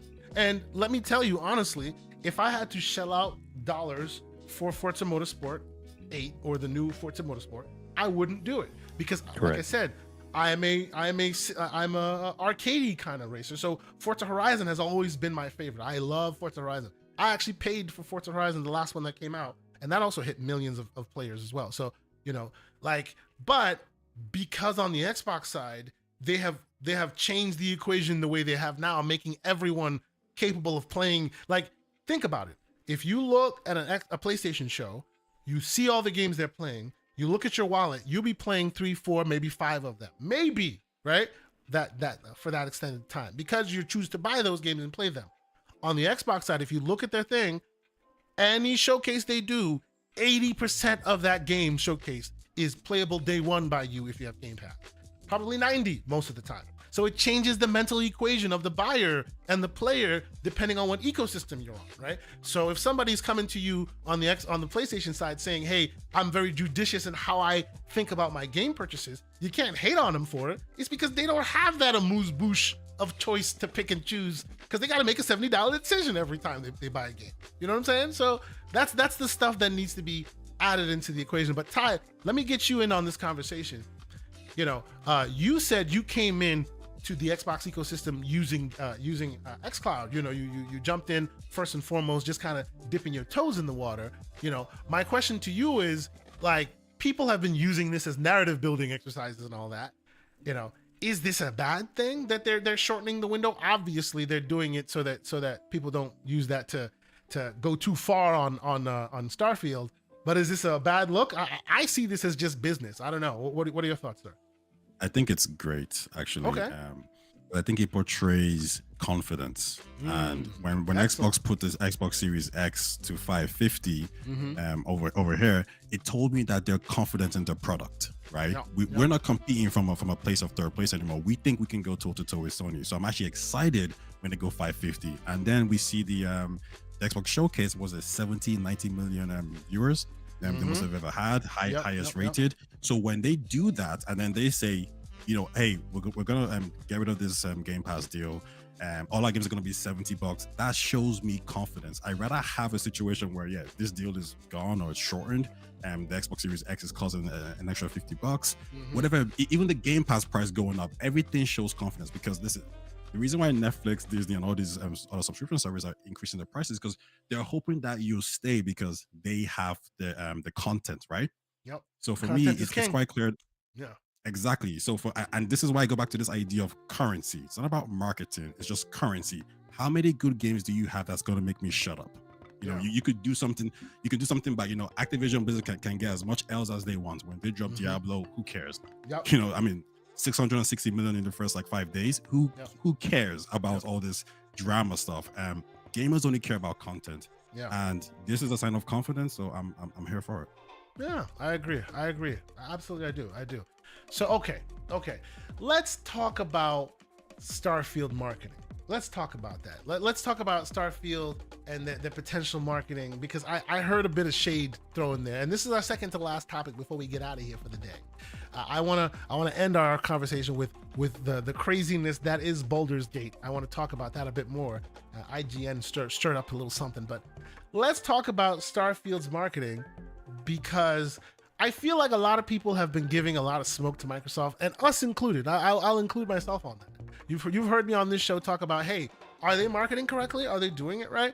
And then and I will give him credit only when he's not on this show. Mr. Everborn Saga has to always reframe my thinking and say, hey, High on Life, one of the biggest Game Pass releases, Hi-Fi Rush, Shadow Drop, no marketing at all, sold so much and made so many numbers. Just because you don't see them on the sides of buses, just because you don't see them in your traditional marketing as you've known it, or how the market leader does it, doesn't necessarily mean they don't know what they're doing, because the end numbers seem to speak to something else, right? And to that point, we're starting to see them market it, like you're seeing Starfield marketed with Samsung devices, right? Because they have these devices. Imagine how many people will jump into this thing and just get a subscription service just to play Starfield without having a console, and just buy a controller with their Samsung TVs, right? That's what they're hoping this will spur, right? Like you were talking about, Taye, you were talking about they're talking about jackets and lanyards and all these crazy things. Every day I look online, and AMD has a revision of one of the graphics cards. They've also revised one of their AMD CPU chips to have the Starfield logo and designs, custom stuff all over the place. Does that move the needle for you, Taye? Do you think it's an interesting move, or do you believe that narrative on them X streets that maybe they're not marketing Starfield the way they should? What do you think? It's a tricky one, because if you're marketing really well, it's going directly to the people who are probably not interested in your game, right? Well, I have some friends who I've been talking to, and they get their Starfield information from me, so they haven't seen much of Starfield on social media, whatever it is. So it's really hard for me to pinpoint exactly. What I will say is this: I would have liked, and I could be wrong on this because only Xbox would know, I would have liked to see more. I would have liked, because for me, this is Xbox's biggest game since Halo, whichever one it was. I mean, Halo Infinite was supposed to be that, but it didn't live up to that expectation, right? Sure. But this is their biggest game. I think this is going to be a genre-defining game. I want them to scream out loud to let everyone know that this is what they're doing, that Xbox is back, basically. So I'm not seeing that. So it's kind of a little bit, it's a little bit, I don't want to say confusing too much, because I know the game's going to sell well regardless, but I just want them to brag about this, basically. I want him to. You want to see it anywhere and everywhere more, and it's not looking like they're doing that. I want to go to the shopping mall in Dublin and see it everywhere. Starfield. Yes, exactly. I want people to come to me and say, "Hey, what's that game Starfield is all about?" And I'm trying to build up a case here, because then my next point was really, okay, I honestly expected there to be a special edition Starfield console. That might still come, but if it doesn't come, it's such a weird thing to do for your biggest game, right? Because I know Spider-Man 2 is getting one, and I remember at the Summer Game Fest there was the Xbox special edition with the cars, right? What was it? the special edition. Oh with, yeah, with the Forza, what do you call it? They had an anniversary and had different versions of the console. Exactly. Yeah. So I'm wondering, well, why are they getting the special edition? What about Starfield? So I'm confused why this is the case, and I'm confused when I see Sony's announcing, Spider-Man 2, special editions, with collection at the Comic-Con. And I'm thinking, what about Starfield? That's going to be big. Like, in fact, I need you to tell me Starfield's going to be bigger than Spider-Man 2. So I don't know exactly what they're doing with their marketing. They're doing it, and I think it's probably working. And I think regardless of marketing, this game is going to be huge. But I want them to brag, basically. So okay, if I have a pushback on your sentiment, the only pushback I'll give is that it's early in it, because you just started seeing them. Like I like you expected to see billboards and all this stuff, and then literally overnight, it seemed, I think it was in August, like first I started seeing these kind of things, right? Started seeing your Samsung TV ads and all of that. So while I take your point, right, I would like it to receive the God of War treatment, if you will, like have it everywhere, right? I think it being a new IP, right, may not necessarily speak to people as well in the mainstream, because when you hear Starfield in the mainstream, you don't know what it is. You need your hardcore friends to kind of clue you in, whereas a God of War, when you see Kratos on a building, you know that's Kratos because it's already broken into the mainstream, right? So it's kind of like an apples and oranges comparison. But I choose that. I choose that comparison because to me that's their big guy, right? I hear you. I'll push back on that real quick. Go ahead. I'll say this. It's enough to say on a big billboard from the creators of Skyrim. Skyrim, yes. True. Skyrim and Fallout 4. True. That's enough. I think that in itself, because a lot of, like, one of my guys I was talking to just recently, I told him, like, I was telling about Starfield, and he was like, oh, what is it? Who is it? Who's making it? And I said, from the creators of Skyrim. That's what you gotta say. Got him hyped. That's all you gotta say. That's right. And I think maybe some of that is also a factor in the equation, because they know what they have here. Just all you have to do is say from the creators of Skyrim, and you have people already attention, right? Although I do hear you, I've questioned their marketing in the history, right? But again, like I said, I did that, and then you hear story after story after story of whatever game the subject matter was releasing and becoming one of the biggest launches ever, right? So although I don't see that billboard, and although I don't see it in the subway when I'm going to the subway, the fact that their numbers still really, really permeate when they try tells me maybe, like, I am not seeing their marketing in the new 2.0 way, right? And that may be working for them. Web Dave, what are your thoughts, sir? Like, do you think the marketing could be better? I think it's ramping up. I think we'll eventually see it get really crazy and big everywhere. But I do take the point that it should have started earlier. I think everyone should know about Starfield right now. I should be able to go to Walmart and buy a Starfield t-shirt. What do you think, sir? Do you think so much to unpack? Oh, please. So first of all, and much respect, it's 3 weeks out before the game launches. Before the game launches, yes. Correct. And there is going to be a massive marketing push, which has already started. The ball's rolling, and you will hear so much more as it gets closer, and probably as the game releases in the pre-build on the 1st, when we get the people that bought early. That's when you're really going to start seeing it, and then you're going to start seeing all the reviews that are going to be coming out, because there's review copies that have been out in the field for 2 months with NDAs. So because they knew that they would had to let them play a long time ahead of time before, because you can't play 2 weeks and be like, give me a review. There's so much more to the game than that. And this is not only the push that they're going to make. I mean, the game is on their box for the new systems. It's in the marketing on the box. The Starfield is, and it's also going to be fair. No. So was Halo. Dude, let me finish. Let me get this out, because I got so much to say. Go for in it. answers to this right now. Yeah. Well, let me get this out, and then you can slam on me if you want to.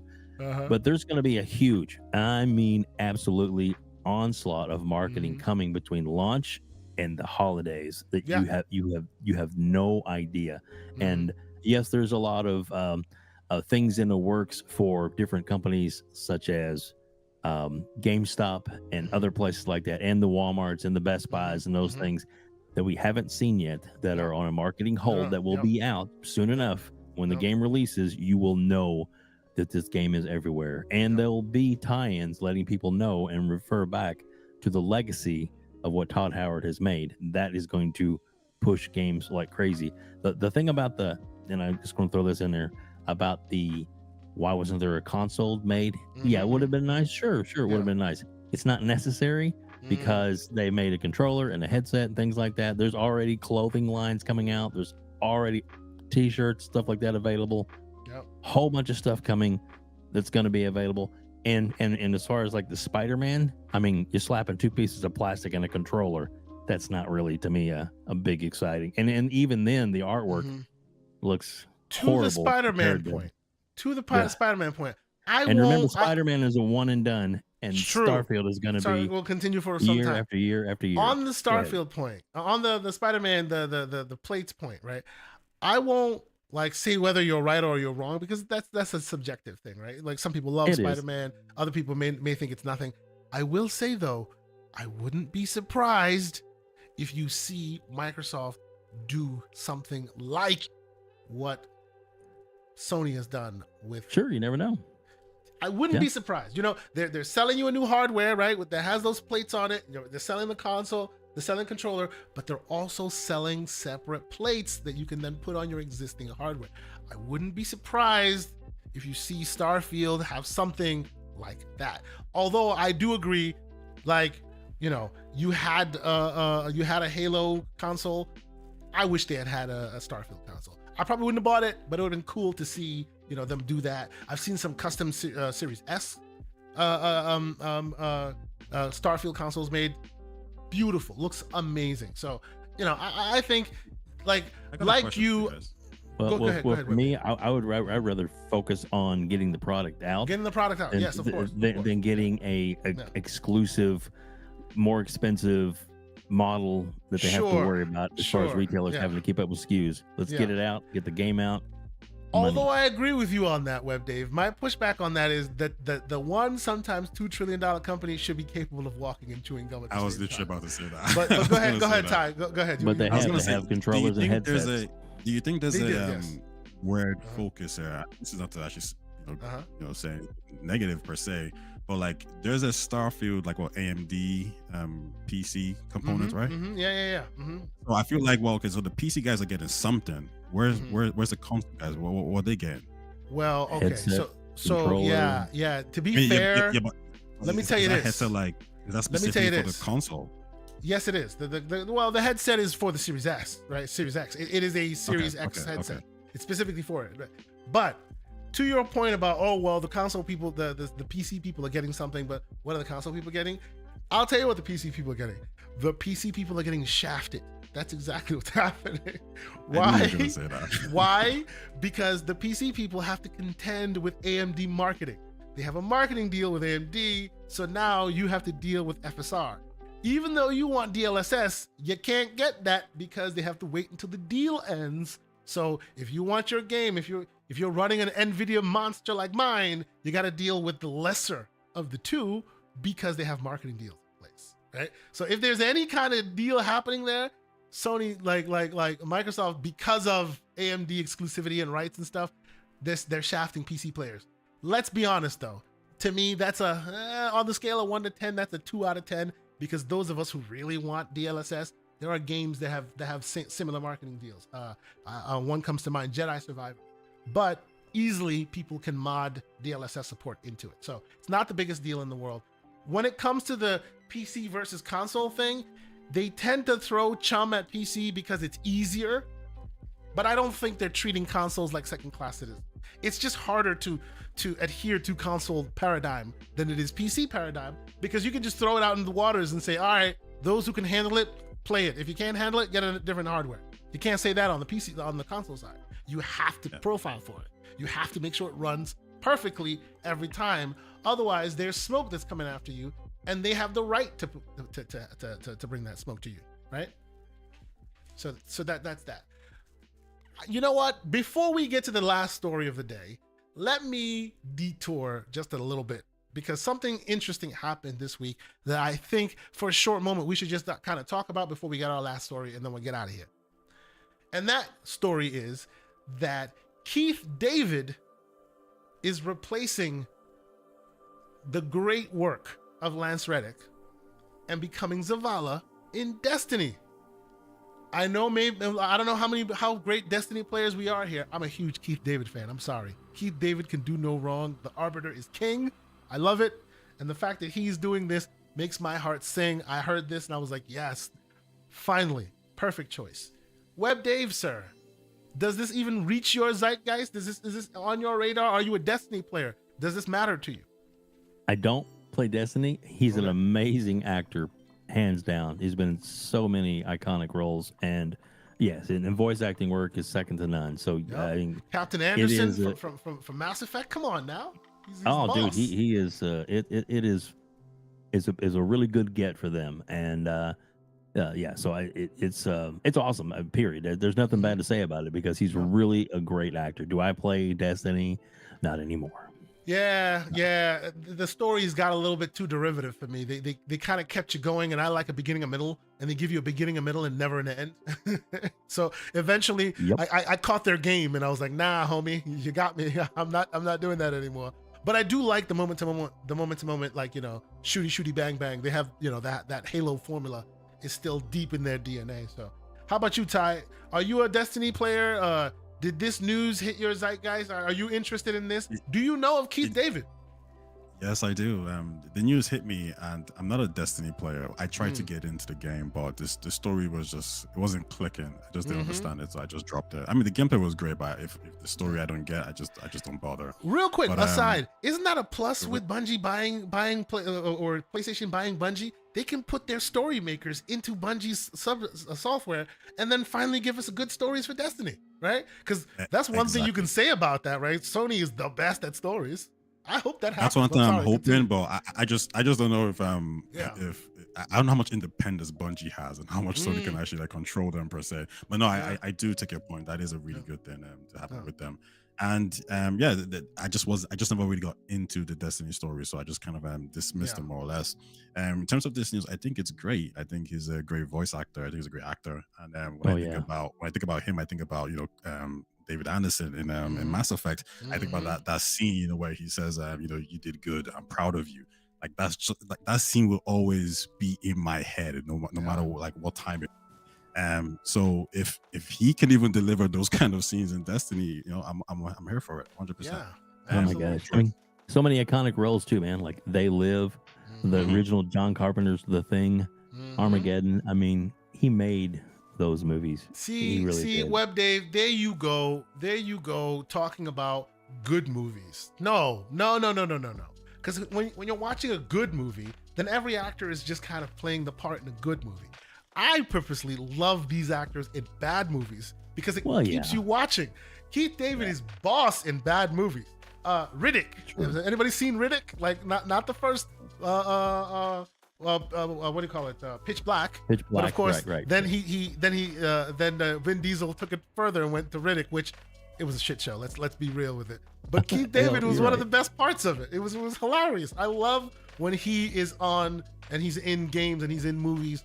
Like to me, he's like Sam Jackson, right? He could die, but he's still a legend in the game. Like in the wherever he is, his character could be killed off. He's not at that level where he has to survive all the time, but he always gets the best line. So I think this is great. Oh, and I see people in the chat. Yup, the Third Street Saints, he's in there as well. I love Keith David. I think he's great, and I think like for nothing else than the purposes of hearing him do this role. When I know that he officially takes the role, I will play through it a story and see how he sounds. So I'm excited about it. But okay, let us move forward. But before we do, let me catch up on some of the rest of these super chats. Let me make sure I've caught up on all of them. I see Dan Lazaro with another $2 super chat. He says, "Still stunning. Ponies get excited about price hikes." Well, okay. I think maybe you're saying that in the context of what Taye was saying. No. Yeah. See, I see what Taye is trying to say, okay? If you increase your price on something, right, you're saying that you're confident of the thing that you're there you're trying to sell. So like Spotify just increased prices, Netflix keeps increasing prices, right? Do we like it? Hell no. At some point when it gets too far, you go, I'll make a different decision. But the fact that they're increasing prices tells you that they're confident in the product that they're bringing to market, so much so that they think that you will pay for it, right? That even though it has a bad outcome for consumers, I get that. The sentiment of it, I hear, right? It means they are confident in their product, so they're gonna price it accordingly. Yeah, I just wasn't looking at it from a surface level. I was looking at it from an analysis, analytical point of view. So it's the same thing when PlayStation said, hey, we're doing 550, right? It's like, okay, well, how dare you do 550? But then it's like, okay, well, God of War's coming out, gotta buy that. Horizon Forbidden West coming out, gotta buy that. Then at that point, it's kind of like, you know what? They got me. They're right. I ain't going nowhere. Exactly. And of course, Silent Cypher, I am not trying to justify it. I'm just saying I understand. I understand. It's still bad for us consumers. I'm not saying it's good. I'm not saying, like, my ideal world is a world where Sony has a Game Pass competitor, like fully Game Pass competitor on PC, day and date on console. So then I subscribe to this one, I subscribe to that one, and I'm eating and I'm happy. That's my ideal scenario. So you know, remember when the showcase was happening and everybody was talking about how they're really confident. Xbox is really confident. And for me, well, okay, it happened. So and we could see why they were confident, because it was great. It was an amazing show. Yeah, they put on a great show. Yeah. And if they flopped, why would they increase the prices, right? It just doesn't make sense. But it makes sense for me to like, okay, you know what? They had a great show, and they're probably looking at it from this perspective, which is we have all these great games. You can't ignore them. Game Pass or no Game Pass, you ain't going nowhere. These games are great. Yeah, that's a win for the consumer. That's why I understand where you're coming from. But it makes sense. Yeah, from a hey, we're confident in our product, so we're pricing it accordingly perspective, I get it. From a taking money out my pocket, no, I don't get it. Keep it the way it is. I completely understand, right? Briscoe_son with a $2 super chat. New name. Haven't had you around here before. Thank you so much for being here. Thanks for checking out the content. They leave a $2 super chat and they said Starfield could show up on the Series S with a 1 terabyte box. You know what? You're onto something with that. I suspect that that's the reason why that 1 terabyte box showed up. How could you have a game of Starfield's size? You probably would only be able to install that on the Series S and then have nothing else, room for anything else. So they had to release a 1 terabyte drive because that game is really going to be big, like really big. I haven't seen the numbers for the 130 the is what it says on the website. There you go, right? And you have a 512 gig drive, which already has a little bit of space taken, and they take a little bit of space because of a quick resume. So you put an almost 200 gig game on a drive that has 512 that's actually 4 and change, and you have half of your storage gone already on one game, right? So I get why they did that, but no, it's cool that they released it. I wish that they released it, the all black one. They had white bezels or white grill instead of a black. You know what I'm saying? That would have been cool, kind of offset. I might buy one and just paint it. I don't know. It's just my thought. Silent Cypher, $2 super chat. He says, "How'd y'all get the beans above the Frank?" What? I need an explanation, sir. Thank you for the super chat. I need an explanation. I don't understand that one. I need a bit of clarity. Give me some clarity, sir. But okay, let us move forward and talk about our last story of the day. And this last story, I have to say, caught me by surprise, and I was laughing my butt off when I heard about it, because and shout out to Destin Legary. IGN, people love IGN, people don't love IGN. It is what it is. But Destin has made a name for himself on his own channel, where he's basically speaking truth to power, is what he tries to do, right? He takes the thing that's obvious, that everybody's talking about, and blah blah blah blah blah, and then he speaks to it. Sometimes he even speaks against his own company's interests, right? When he's talking about these. But he's made a name for himself, and it looks like they are now allowing him to broaden his base and talk to people and all of that, right? And in this instance, he's speaking truth to power again, because Baldur's Gate 3 came out, causing a lot of, excitement in the community. And then developers are coming out saying, whoa, pump your brakes. By and large, they're saying pump your brakes. This should not be a barometer how you judge games moving forward. This should not be how we do this. It's an unattainable thing. They put too much money in it. They just justified a lot of stuff there, right? So he's out here talking about this is ridiculous.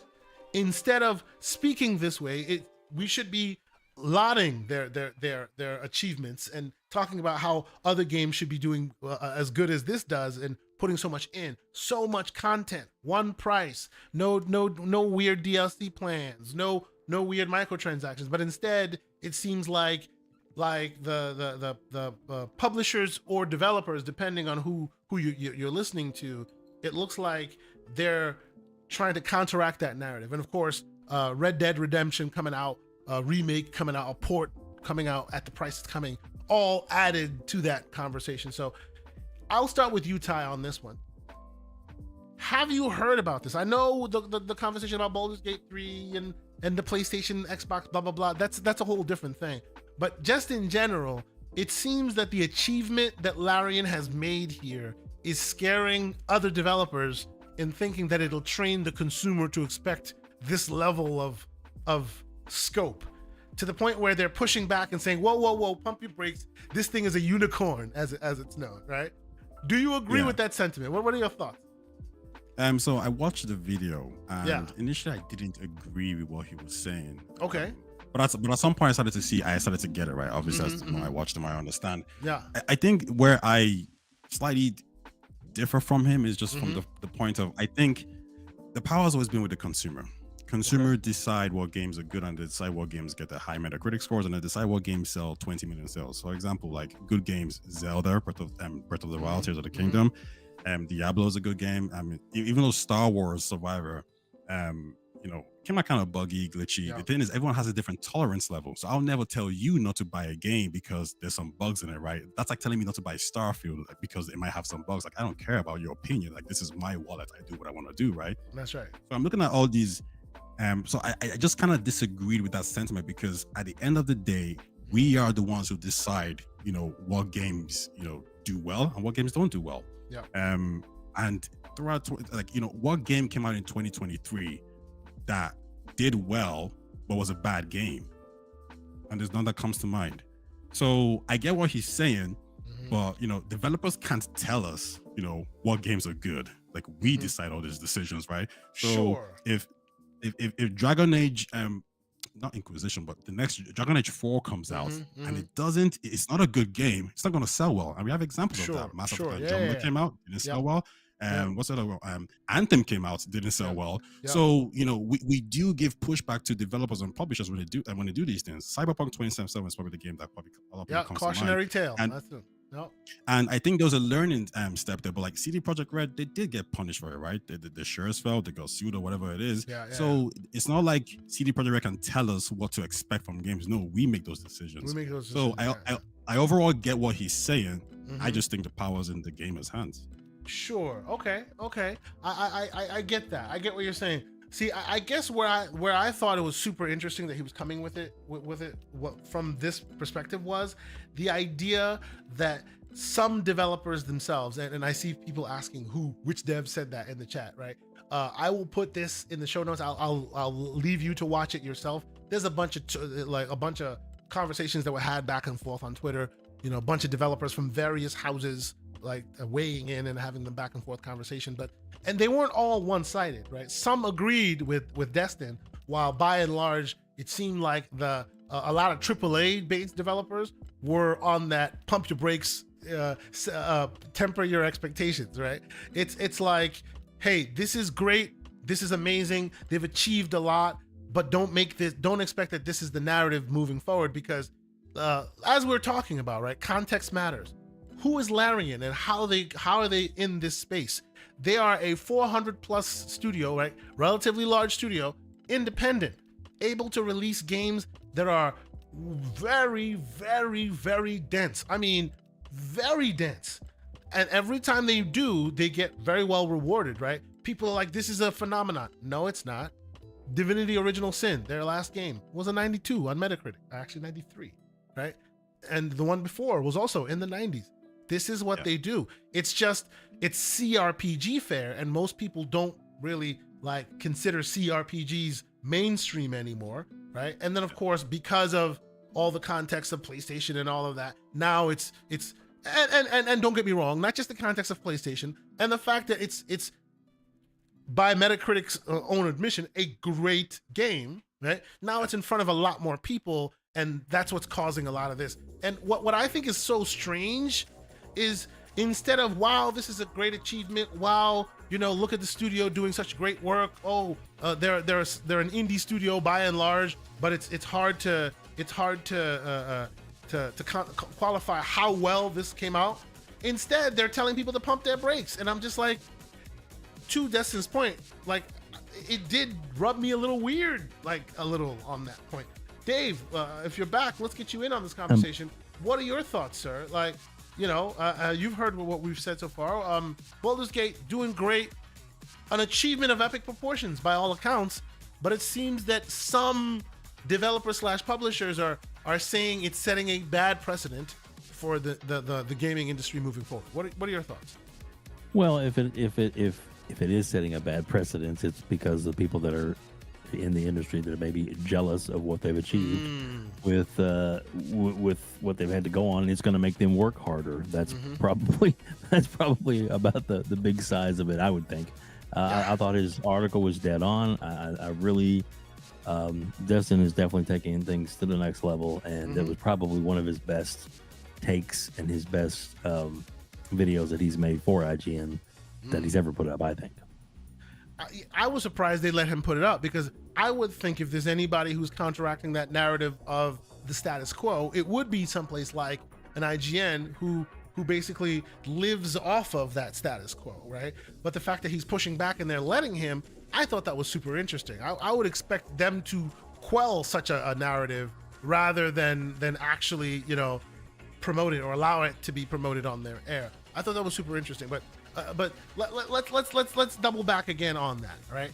So it's like when CDPR announced that they were releasing The Witcher 3, and anybody who has The Witcher 3 Standard Edition gets the upgraded next-gen features with all the stuff for free, right? Great feature, great attention. Wow, what a pro-consumer move. You didn't hear people come out. You didn't hear, you know, Take-Two and EA come out and go, whoa, pump your brakes. You know, that's not how it goes. Game development's hard. Don't expect us to do that, right? You didn't expect that, right? It was just, hey, they did something good. Awesome. Let's move on. But for some reason, a lot more people are kind of putting themselves in the line of fire going, hey, don't expect that this is a thing that moves forward. I don't know. I just thought the whole thing was very strange. Taye, like, is there a world where Baldur's Gate 3 comes out and then like it changes everything? Like, you know, hey, you know, we are now in a world where, because Baldur's Gate 3 is here now, and of course to a smaller extent, like let's say even what do you call it, Elden Ring, right? Changes the way games are made, changes the way narratives are adhered to. Is that what they're afraid of in your estimation, or is it something else? It was a strange comments to say, for sure. I think they just wanted people to take it easy and now basically take the Baldur's Gate 3. Like for example, I'm working through this as we're talking, and I'm thinking maybe like, let's say a game like was it Osobo that made A Plague's Tale, for example? Yeah. So maybe they're looking at it from that point of view, like, you know, don't compare that game to God of War, right? In terms of like, you know, we don't have those resources, so please don't compare. So if they're coming at it from that point of view, then I get it, you know, because listen, A Plague Tale is a great game. And I think the main thing here for me would be Baldur's Gate 3 isn't going to, what I think it's going to do is it's going to, you know, open up the CRPG genre for a lot of people. Yeah. I don't think it's going to have any like significant effect on the gaming industry. And I say that because I think, listen, like Breath of the Wild came out some time ago, Skyrim came out some time ago, all these great games come out and they don't really change this too much. You might, hey, let me push back on one part, okay? Tears ahead. of the Kingdom came out, it's on the abacus. I get it. It is what it is. It's running at the frame rate it's running. But if I play another game with a bow and they don't attach stuff the way Tears of the Kingdom does, I will be upset. That has changed the game, sir. If Aloy comes out and she's shooting her bow and she doesn't attach using the menu system, if they don't steal that from Nintendo, that is a Travis Shamocracy of epic proportions. So I would complain that has changed the game in some small way. But please, you're right. I think in terms of quality of life, kind of maybe features as well. Like, they're adding interesting things to the equation. You know, it's good. Yeah, I expect that 100%. But I don't think I don't know. I don't see Baldur's Gate 3 as something that EA is worried about, Take-Two is worried about, Bandai Namco's are worried about. Like, I played Xenoblade Chronicles 3, amazing game, one of the best games ever made. Like, should they tend to be looking at Baldur's Gate 3 and say, oh, we got to do what they're doing, like we got to compete? No, everybody stays in their lane. Absolutely. Exactly. And even though Final Fantasy got some pushback, I mean, it's still rated like 92 on Metacritic or whatever it is. Like, it's still sold. I mean, I don't know about it selling well per se, but like, the user score is great. So I don't think the developers are actually worried in this sense. They're probably making notes. Like for even with Starfield as example, is Bethesda looking at Baldur's Gate 3 and saying, yo, like, we worried about this? No, they're not. I think it's just believe it or not, I would say probably Baldur's Gate is looking at Starfield worried, because Baldur's Gate and Larian in general are PC developers. And by and large, I bet when that day comes, there's no way for me to be able to win this bet or not, but I bet when that day comes, people at Larian will be playing Starfield because they are PC people, right? 100%. If there's anything, there's worries there. Like, that's why I keep saying it. This is a game of the year compared to potentially a game of the generation in the same genre, in the same RPG, like hard RPG genre, right? So that's where I think that the fight is very interesting. But no, I take your point. Absolutely. Yeah, I think there's gonna be some type of who's gonna win game of the year kind of situation there, right? Yep. But I do think Starfield is. I don't want to say, I can't say it's going to win, because Baldur's Gate 3 is, it's kind of staked its claim as, a potential. Yeah, winner. Baldur's Gate 3 just kind of coming out of nowhere, really exciting people.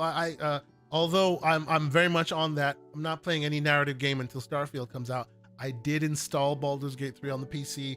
I barely got through the character creator. I haven't really gotten any further than that. But yes, like go ahead. In any other year, I would love for Baldur's Gate to win game of the year, 100%. But like for me, it's like, no, like I want Starfield to win, because I think that also kind of shows that, like, hey, this game, exactly, it deserves it, right? So in relation to what that developer was saying, I don't know why he said it. I don't think crazy, right? It's a little weird. It's just ludicrous very strange. Yeah, I don't think any publisher or developer is even thinking what he's thinking. Because like I said, Jedi Survivor came out, did pretty well. Diablo came out, did pretty well as well. So games can do well. They don't need to match Baldur's Gate. Exactly. Yeah. So setting that expectation, that whole thing was just so unusual to me. It was just, I don't know. Maybe it was just a weird artifact of the conversation that we're having. And we'll even broaden it about a little further to Red Dead, right? Because that conversation had Starfield in it, but it was also about Red Dead and the fact that Take-Two had released Red Dead and basically phoned in a port, because that's literally what that is. It's a phoned in port, right? And people were talking about justifying the price point. I think it was $50 or something like that, which, in today's world is kind of hard to justify when there's a Xbox not really version. Bother you, actually? It didn't really bother me necessarily, but I understand those who may have some smoke about it, because like honestly, Take-Two, I like how Take-Two does business. Let me be honest. They are a for-profit organization, right? They are not altruistic at all. They're business for business sake. Let's keep it a buck. But they don't purport to be shady about it, right? Most people won't let you put their game in back compat from Xbox, because they know they're planning on releasing a remake later down the line. And if you're allowed to back compat that game, right, you probably won't buy the new one. Right? That's why a lot of your favorites that are on back compat did not make the back compat list, some of them, because they have to get approval from the publishers, and the publishers have ideas. Oh, next gen, we're going to re-release.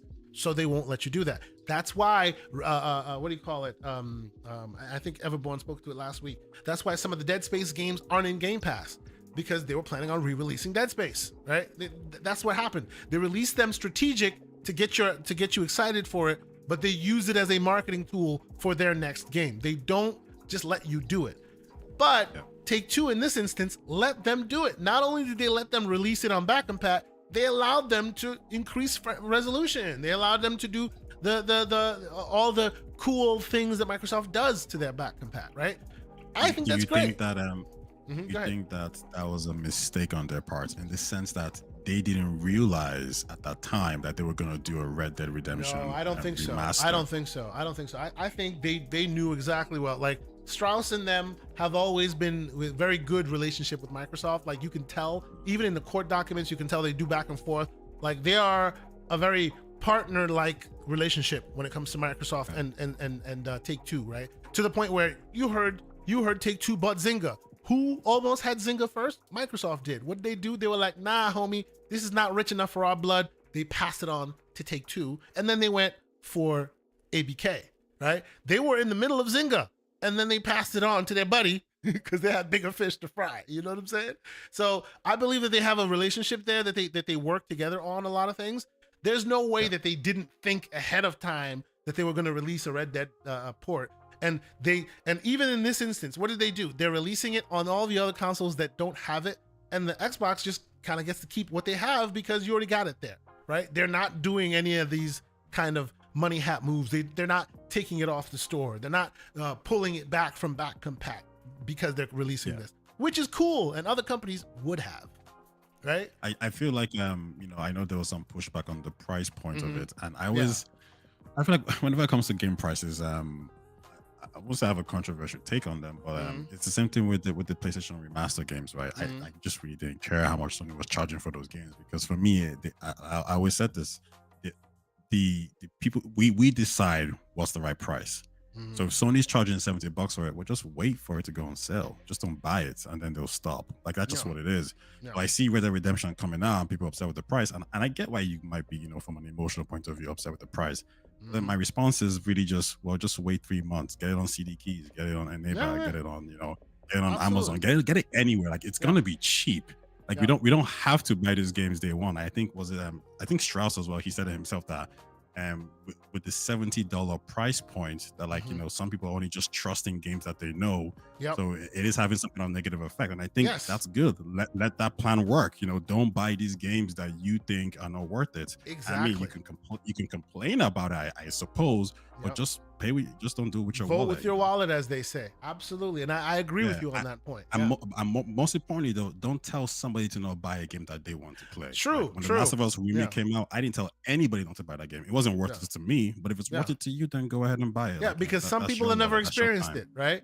Some people have never experienced it, and if you experience that game that way, obviously when it's good, when it's cleaned up and not broken, it's the best way to experience it. So, some of us usually kind of get in our feels about it, because come on, guys, the world about this should be, hey, if you own the old version, this revision is either free or discounted. That's what was known. And of course, some companies don't comport to that, and we don't like that. But by and large, to get mad at somebody for buying a remake or a remaster is ridiculous. Like, as we do on this show, you've heard us advocate for this, and Everborn does that always.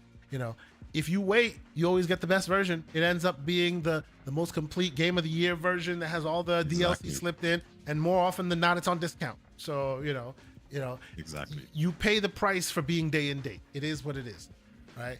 Pixelbit G. Like even.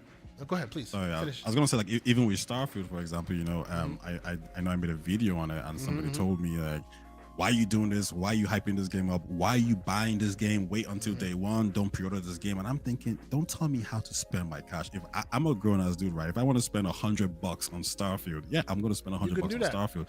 Yeah, like that's a me problem. Like, it doesn't concern you. Like, don't tell somebody how to spend their money on things that they enjoy, on their leisure activities. It's just an insane thing to do. what does ILP call that? TM, pocket watching. There will be no pocket watching. Exactly. Absolutely.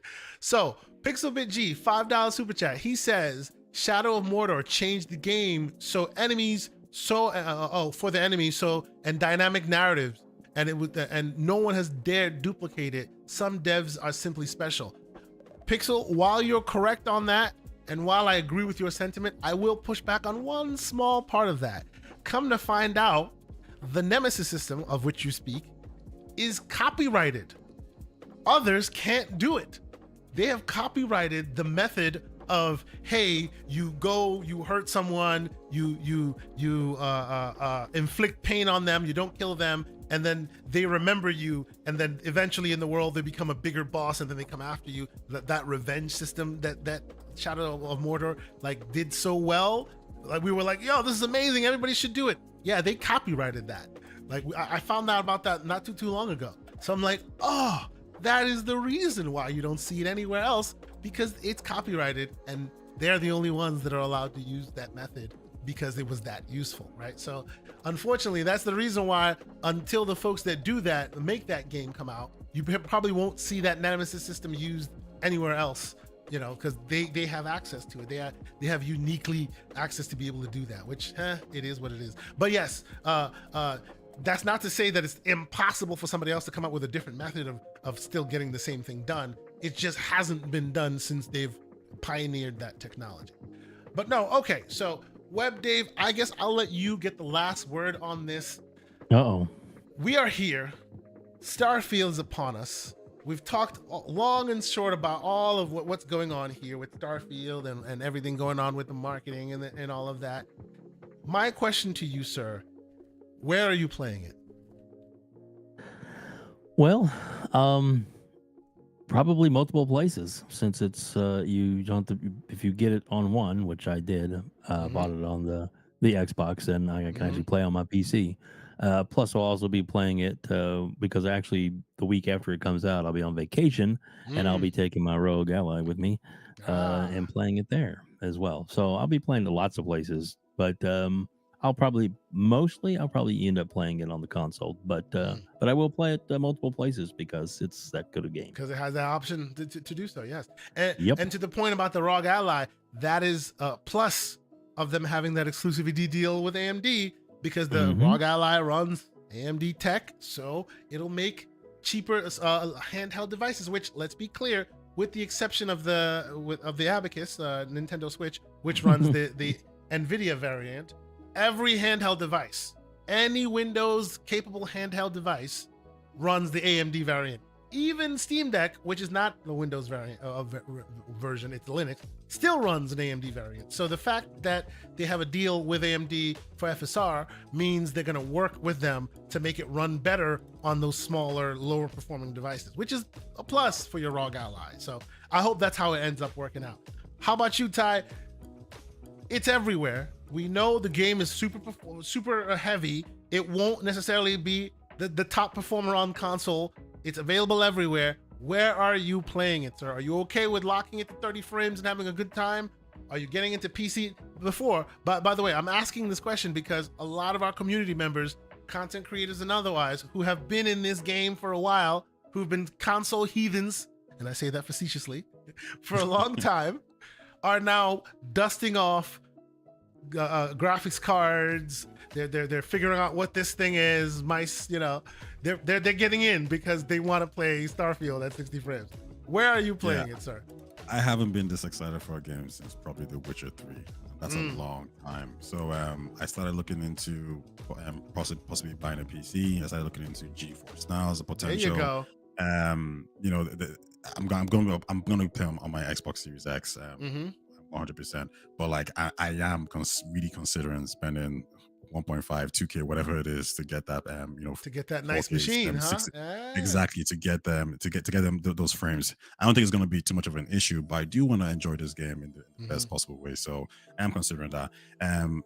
So it's going to be the Series X, and I'm going to be using it on xCloud probably, because I will be probably traveling around Europe a little bit. And it's just a great feature.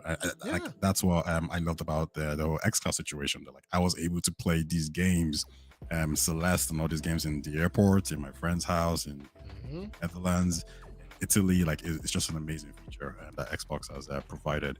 So yeah, xCloud and Xbox Series X, potentially GeForce Now. I might give it a spin, but just depending on how I'm feeling, I could migrate to PC. And I think like Starfield is the first game that's making me say, you know what, I might need to leave this console stuff behind and just level up to PC. But yeah, we'll see. So okay, I will push back on your last statement. It's not leveling up to PC, because I understand that rubs our console troglodytes the wrong way. Okay, different options. Okay. No, you're right. I love console gaming. I'm primarily a console player. Like, I tell my friend every time, like, I don't really want to sit in front of a screen. I want to, like, go back on the couch and do that kind of stuff. Yeah. But I do recognize that, like, because Xbox has all their games on PC, they're everywhere. If they optimize it well, the best place to play is probably PC.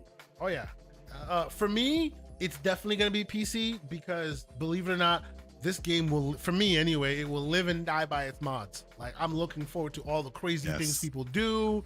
And obviously mods will make their way into consoles eventually, but they start on PC whether you like it or not, right? Whether there's official support for mods on PC, they still do mods on PC, whether you like it or not. So that's where it's going to be. It's going to be super, super exciting.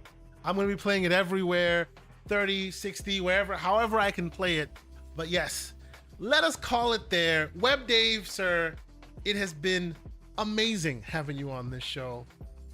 Anytime I get a chance to chat with you, it's always great. You put on a great show on the Gamers Council with Retri. I hope Retri's doing well. I'm looking forward to your show tomorrow night. But tell people where else they can find you, all the shows you're on, so they can catch more of your stuff and the awesome soundboards that you use.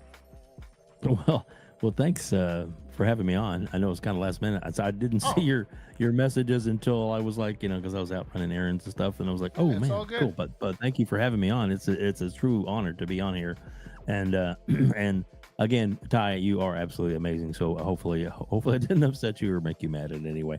But it's just a conversation, I promise.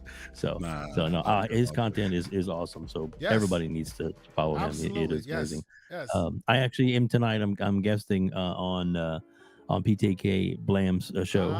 Nice. Pong The Shop Podcast. and Fuzzy, Excellent. the Shop Podcast. That's right. So I'll be on there tonight, and then of course tomorrow we'll have our episode with we have a guest host tomorrow, kind of like you did for us last week. We got Cypher's filling in for us for Retri. Retri will be back the following week.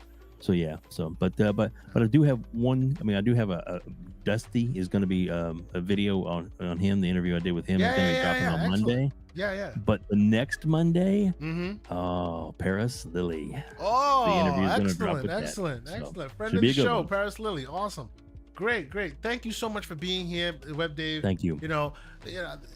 Just threw him in the mix. Be like, Web, you feel like jumping in, enjoying the podcast with us? He's like, hey, let's go. And he's in here. Appreciate you so much, sir. Thank you so much. And the man of the hour, Mr. Taye Talks. Now, Taye, I know that my chat gave you some smoke. I know they do, but as you know, as the Everborn Saga likes to cultivate, we have a lot of bots in the chat.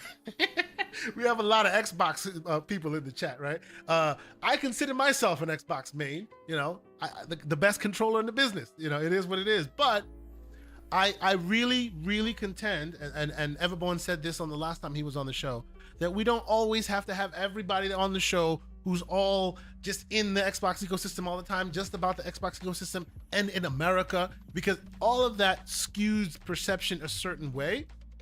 And I love that you bring a different energy to the room. You bring a different conversation to the room. You bring some criticism that most people may not know because they don't live where you live and don't see the show. They don't see the platform from the perspective that you see it in on a day-to-day. So I appreciate your work, sir. You have a great channel. You do lots of great essays and stuff.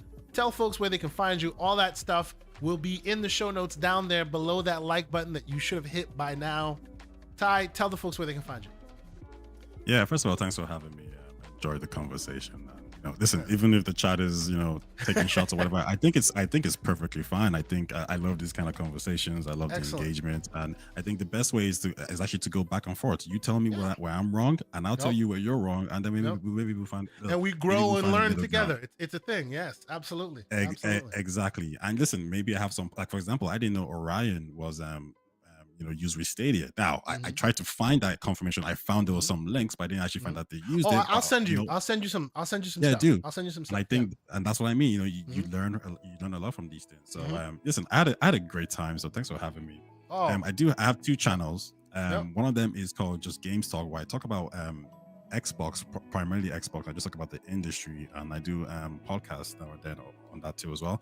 The other one is Taye Talks, which is if you like RPG, if you like Mass Effect, if you like Starfield, then go check that one out. I don't talk about Xbox or PlayStation, any of that stuff there. It's just primarily RPG analysis videos on these characters. So I'll be like, I did the last video on Sarah Morgan, who's the head of Constellation, just basically kind of like going through her bio and like how your interactions in the game might affect the game and your playthrough going forward. So if you're into that kind of stuff, check out Taye Talks. And if you just like Xbox more focused stuff, then Games Talk is probably where you should go. But yeah, thanks for having me. I really appreciate you. And then Web Dave, love talking to you, man. Appreciate it. You too, sir. Excellent. And seriously, I'll put all their stuff in the show notes, right there. Really, I would advocate that you go and you check out Ty's stuff, because he spends way more time than I think anyone should thinking about these things, and he spends a lot of time editing it. Immaculate videos, well produced, well thought out, and smooth delivery. I always appreciate your stuff. So thank you for being here. And he has you think things in a different way. We can't always be about, hey, this is great. How great is this? No, bring us some smoke, bring us some different things to think about, and you do that exactly while still appreciating the Xbox ecosystem. I think that's excellent. I see Slow Mo is a late edition down here. Yes, Slow. I did talk about the Expanse. I will, and for those who didn't hear, check the beginning of the show where we're talking about the games we were playing. And I also called out Slow Mo Backslap's excellent review of the thing, and I will put that also. I'll remind myself and put that in the show notes as well, because it was a very good review, sir. I watched the whole thing. You weren't here for the beginning. I was fortunate enough to receive a code from Telltale, so I've been playing it myself, and I'm going to be giving my thoughts on it as the show matures, or the TV show enters the game enters the later episodes. But I got to tell you, as a guy who loves The Expanse, I think this thing is excellent. If you're a Telltale person, this is good for you. It's not groundbreaking Telltale. It's not, oh my God, Telltale is doing like amazing their God of War turn or anything. But to me, I feel like that game and that style of game together, they really like they fit. They found their perfect fit. And as far as their technology is concerned, they've also elevated that a lot. So I'm having a great time. So, for what it's worth, they gave me a code, but I say go buy it and I say go play it, because even though you're waiting for Starfield, it is kind of a small little, tight little game. You play it and you move on to another something else. So I'm enjoying the heck out of it. But all right, for the man, Web Dave, and Taye Talks, I say thank you guys so much for being here.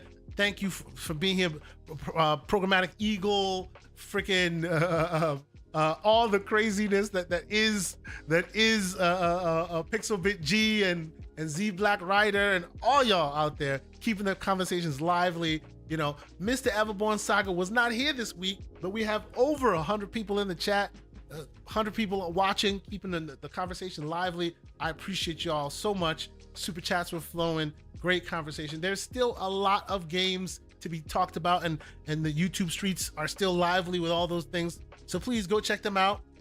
Maybe if Living Split Screen is still live, go ahead, check them out and let them know we sent you. But until next week, we will have the Everborn Saga back. We will have Boxenberger joining us. So we're looking forward to that conversation. But thank you, Ty, for being here. Thank you, Web Dave, for being here. And until next week, we say, keep it gaming. Have fun. Nice to be in orbit.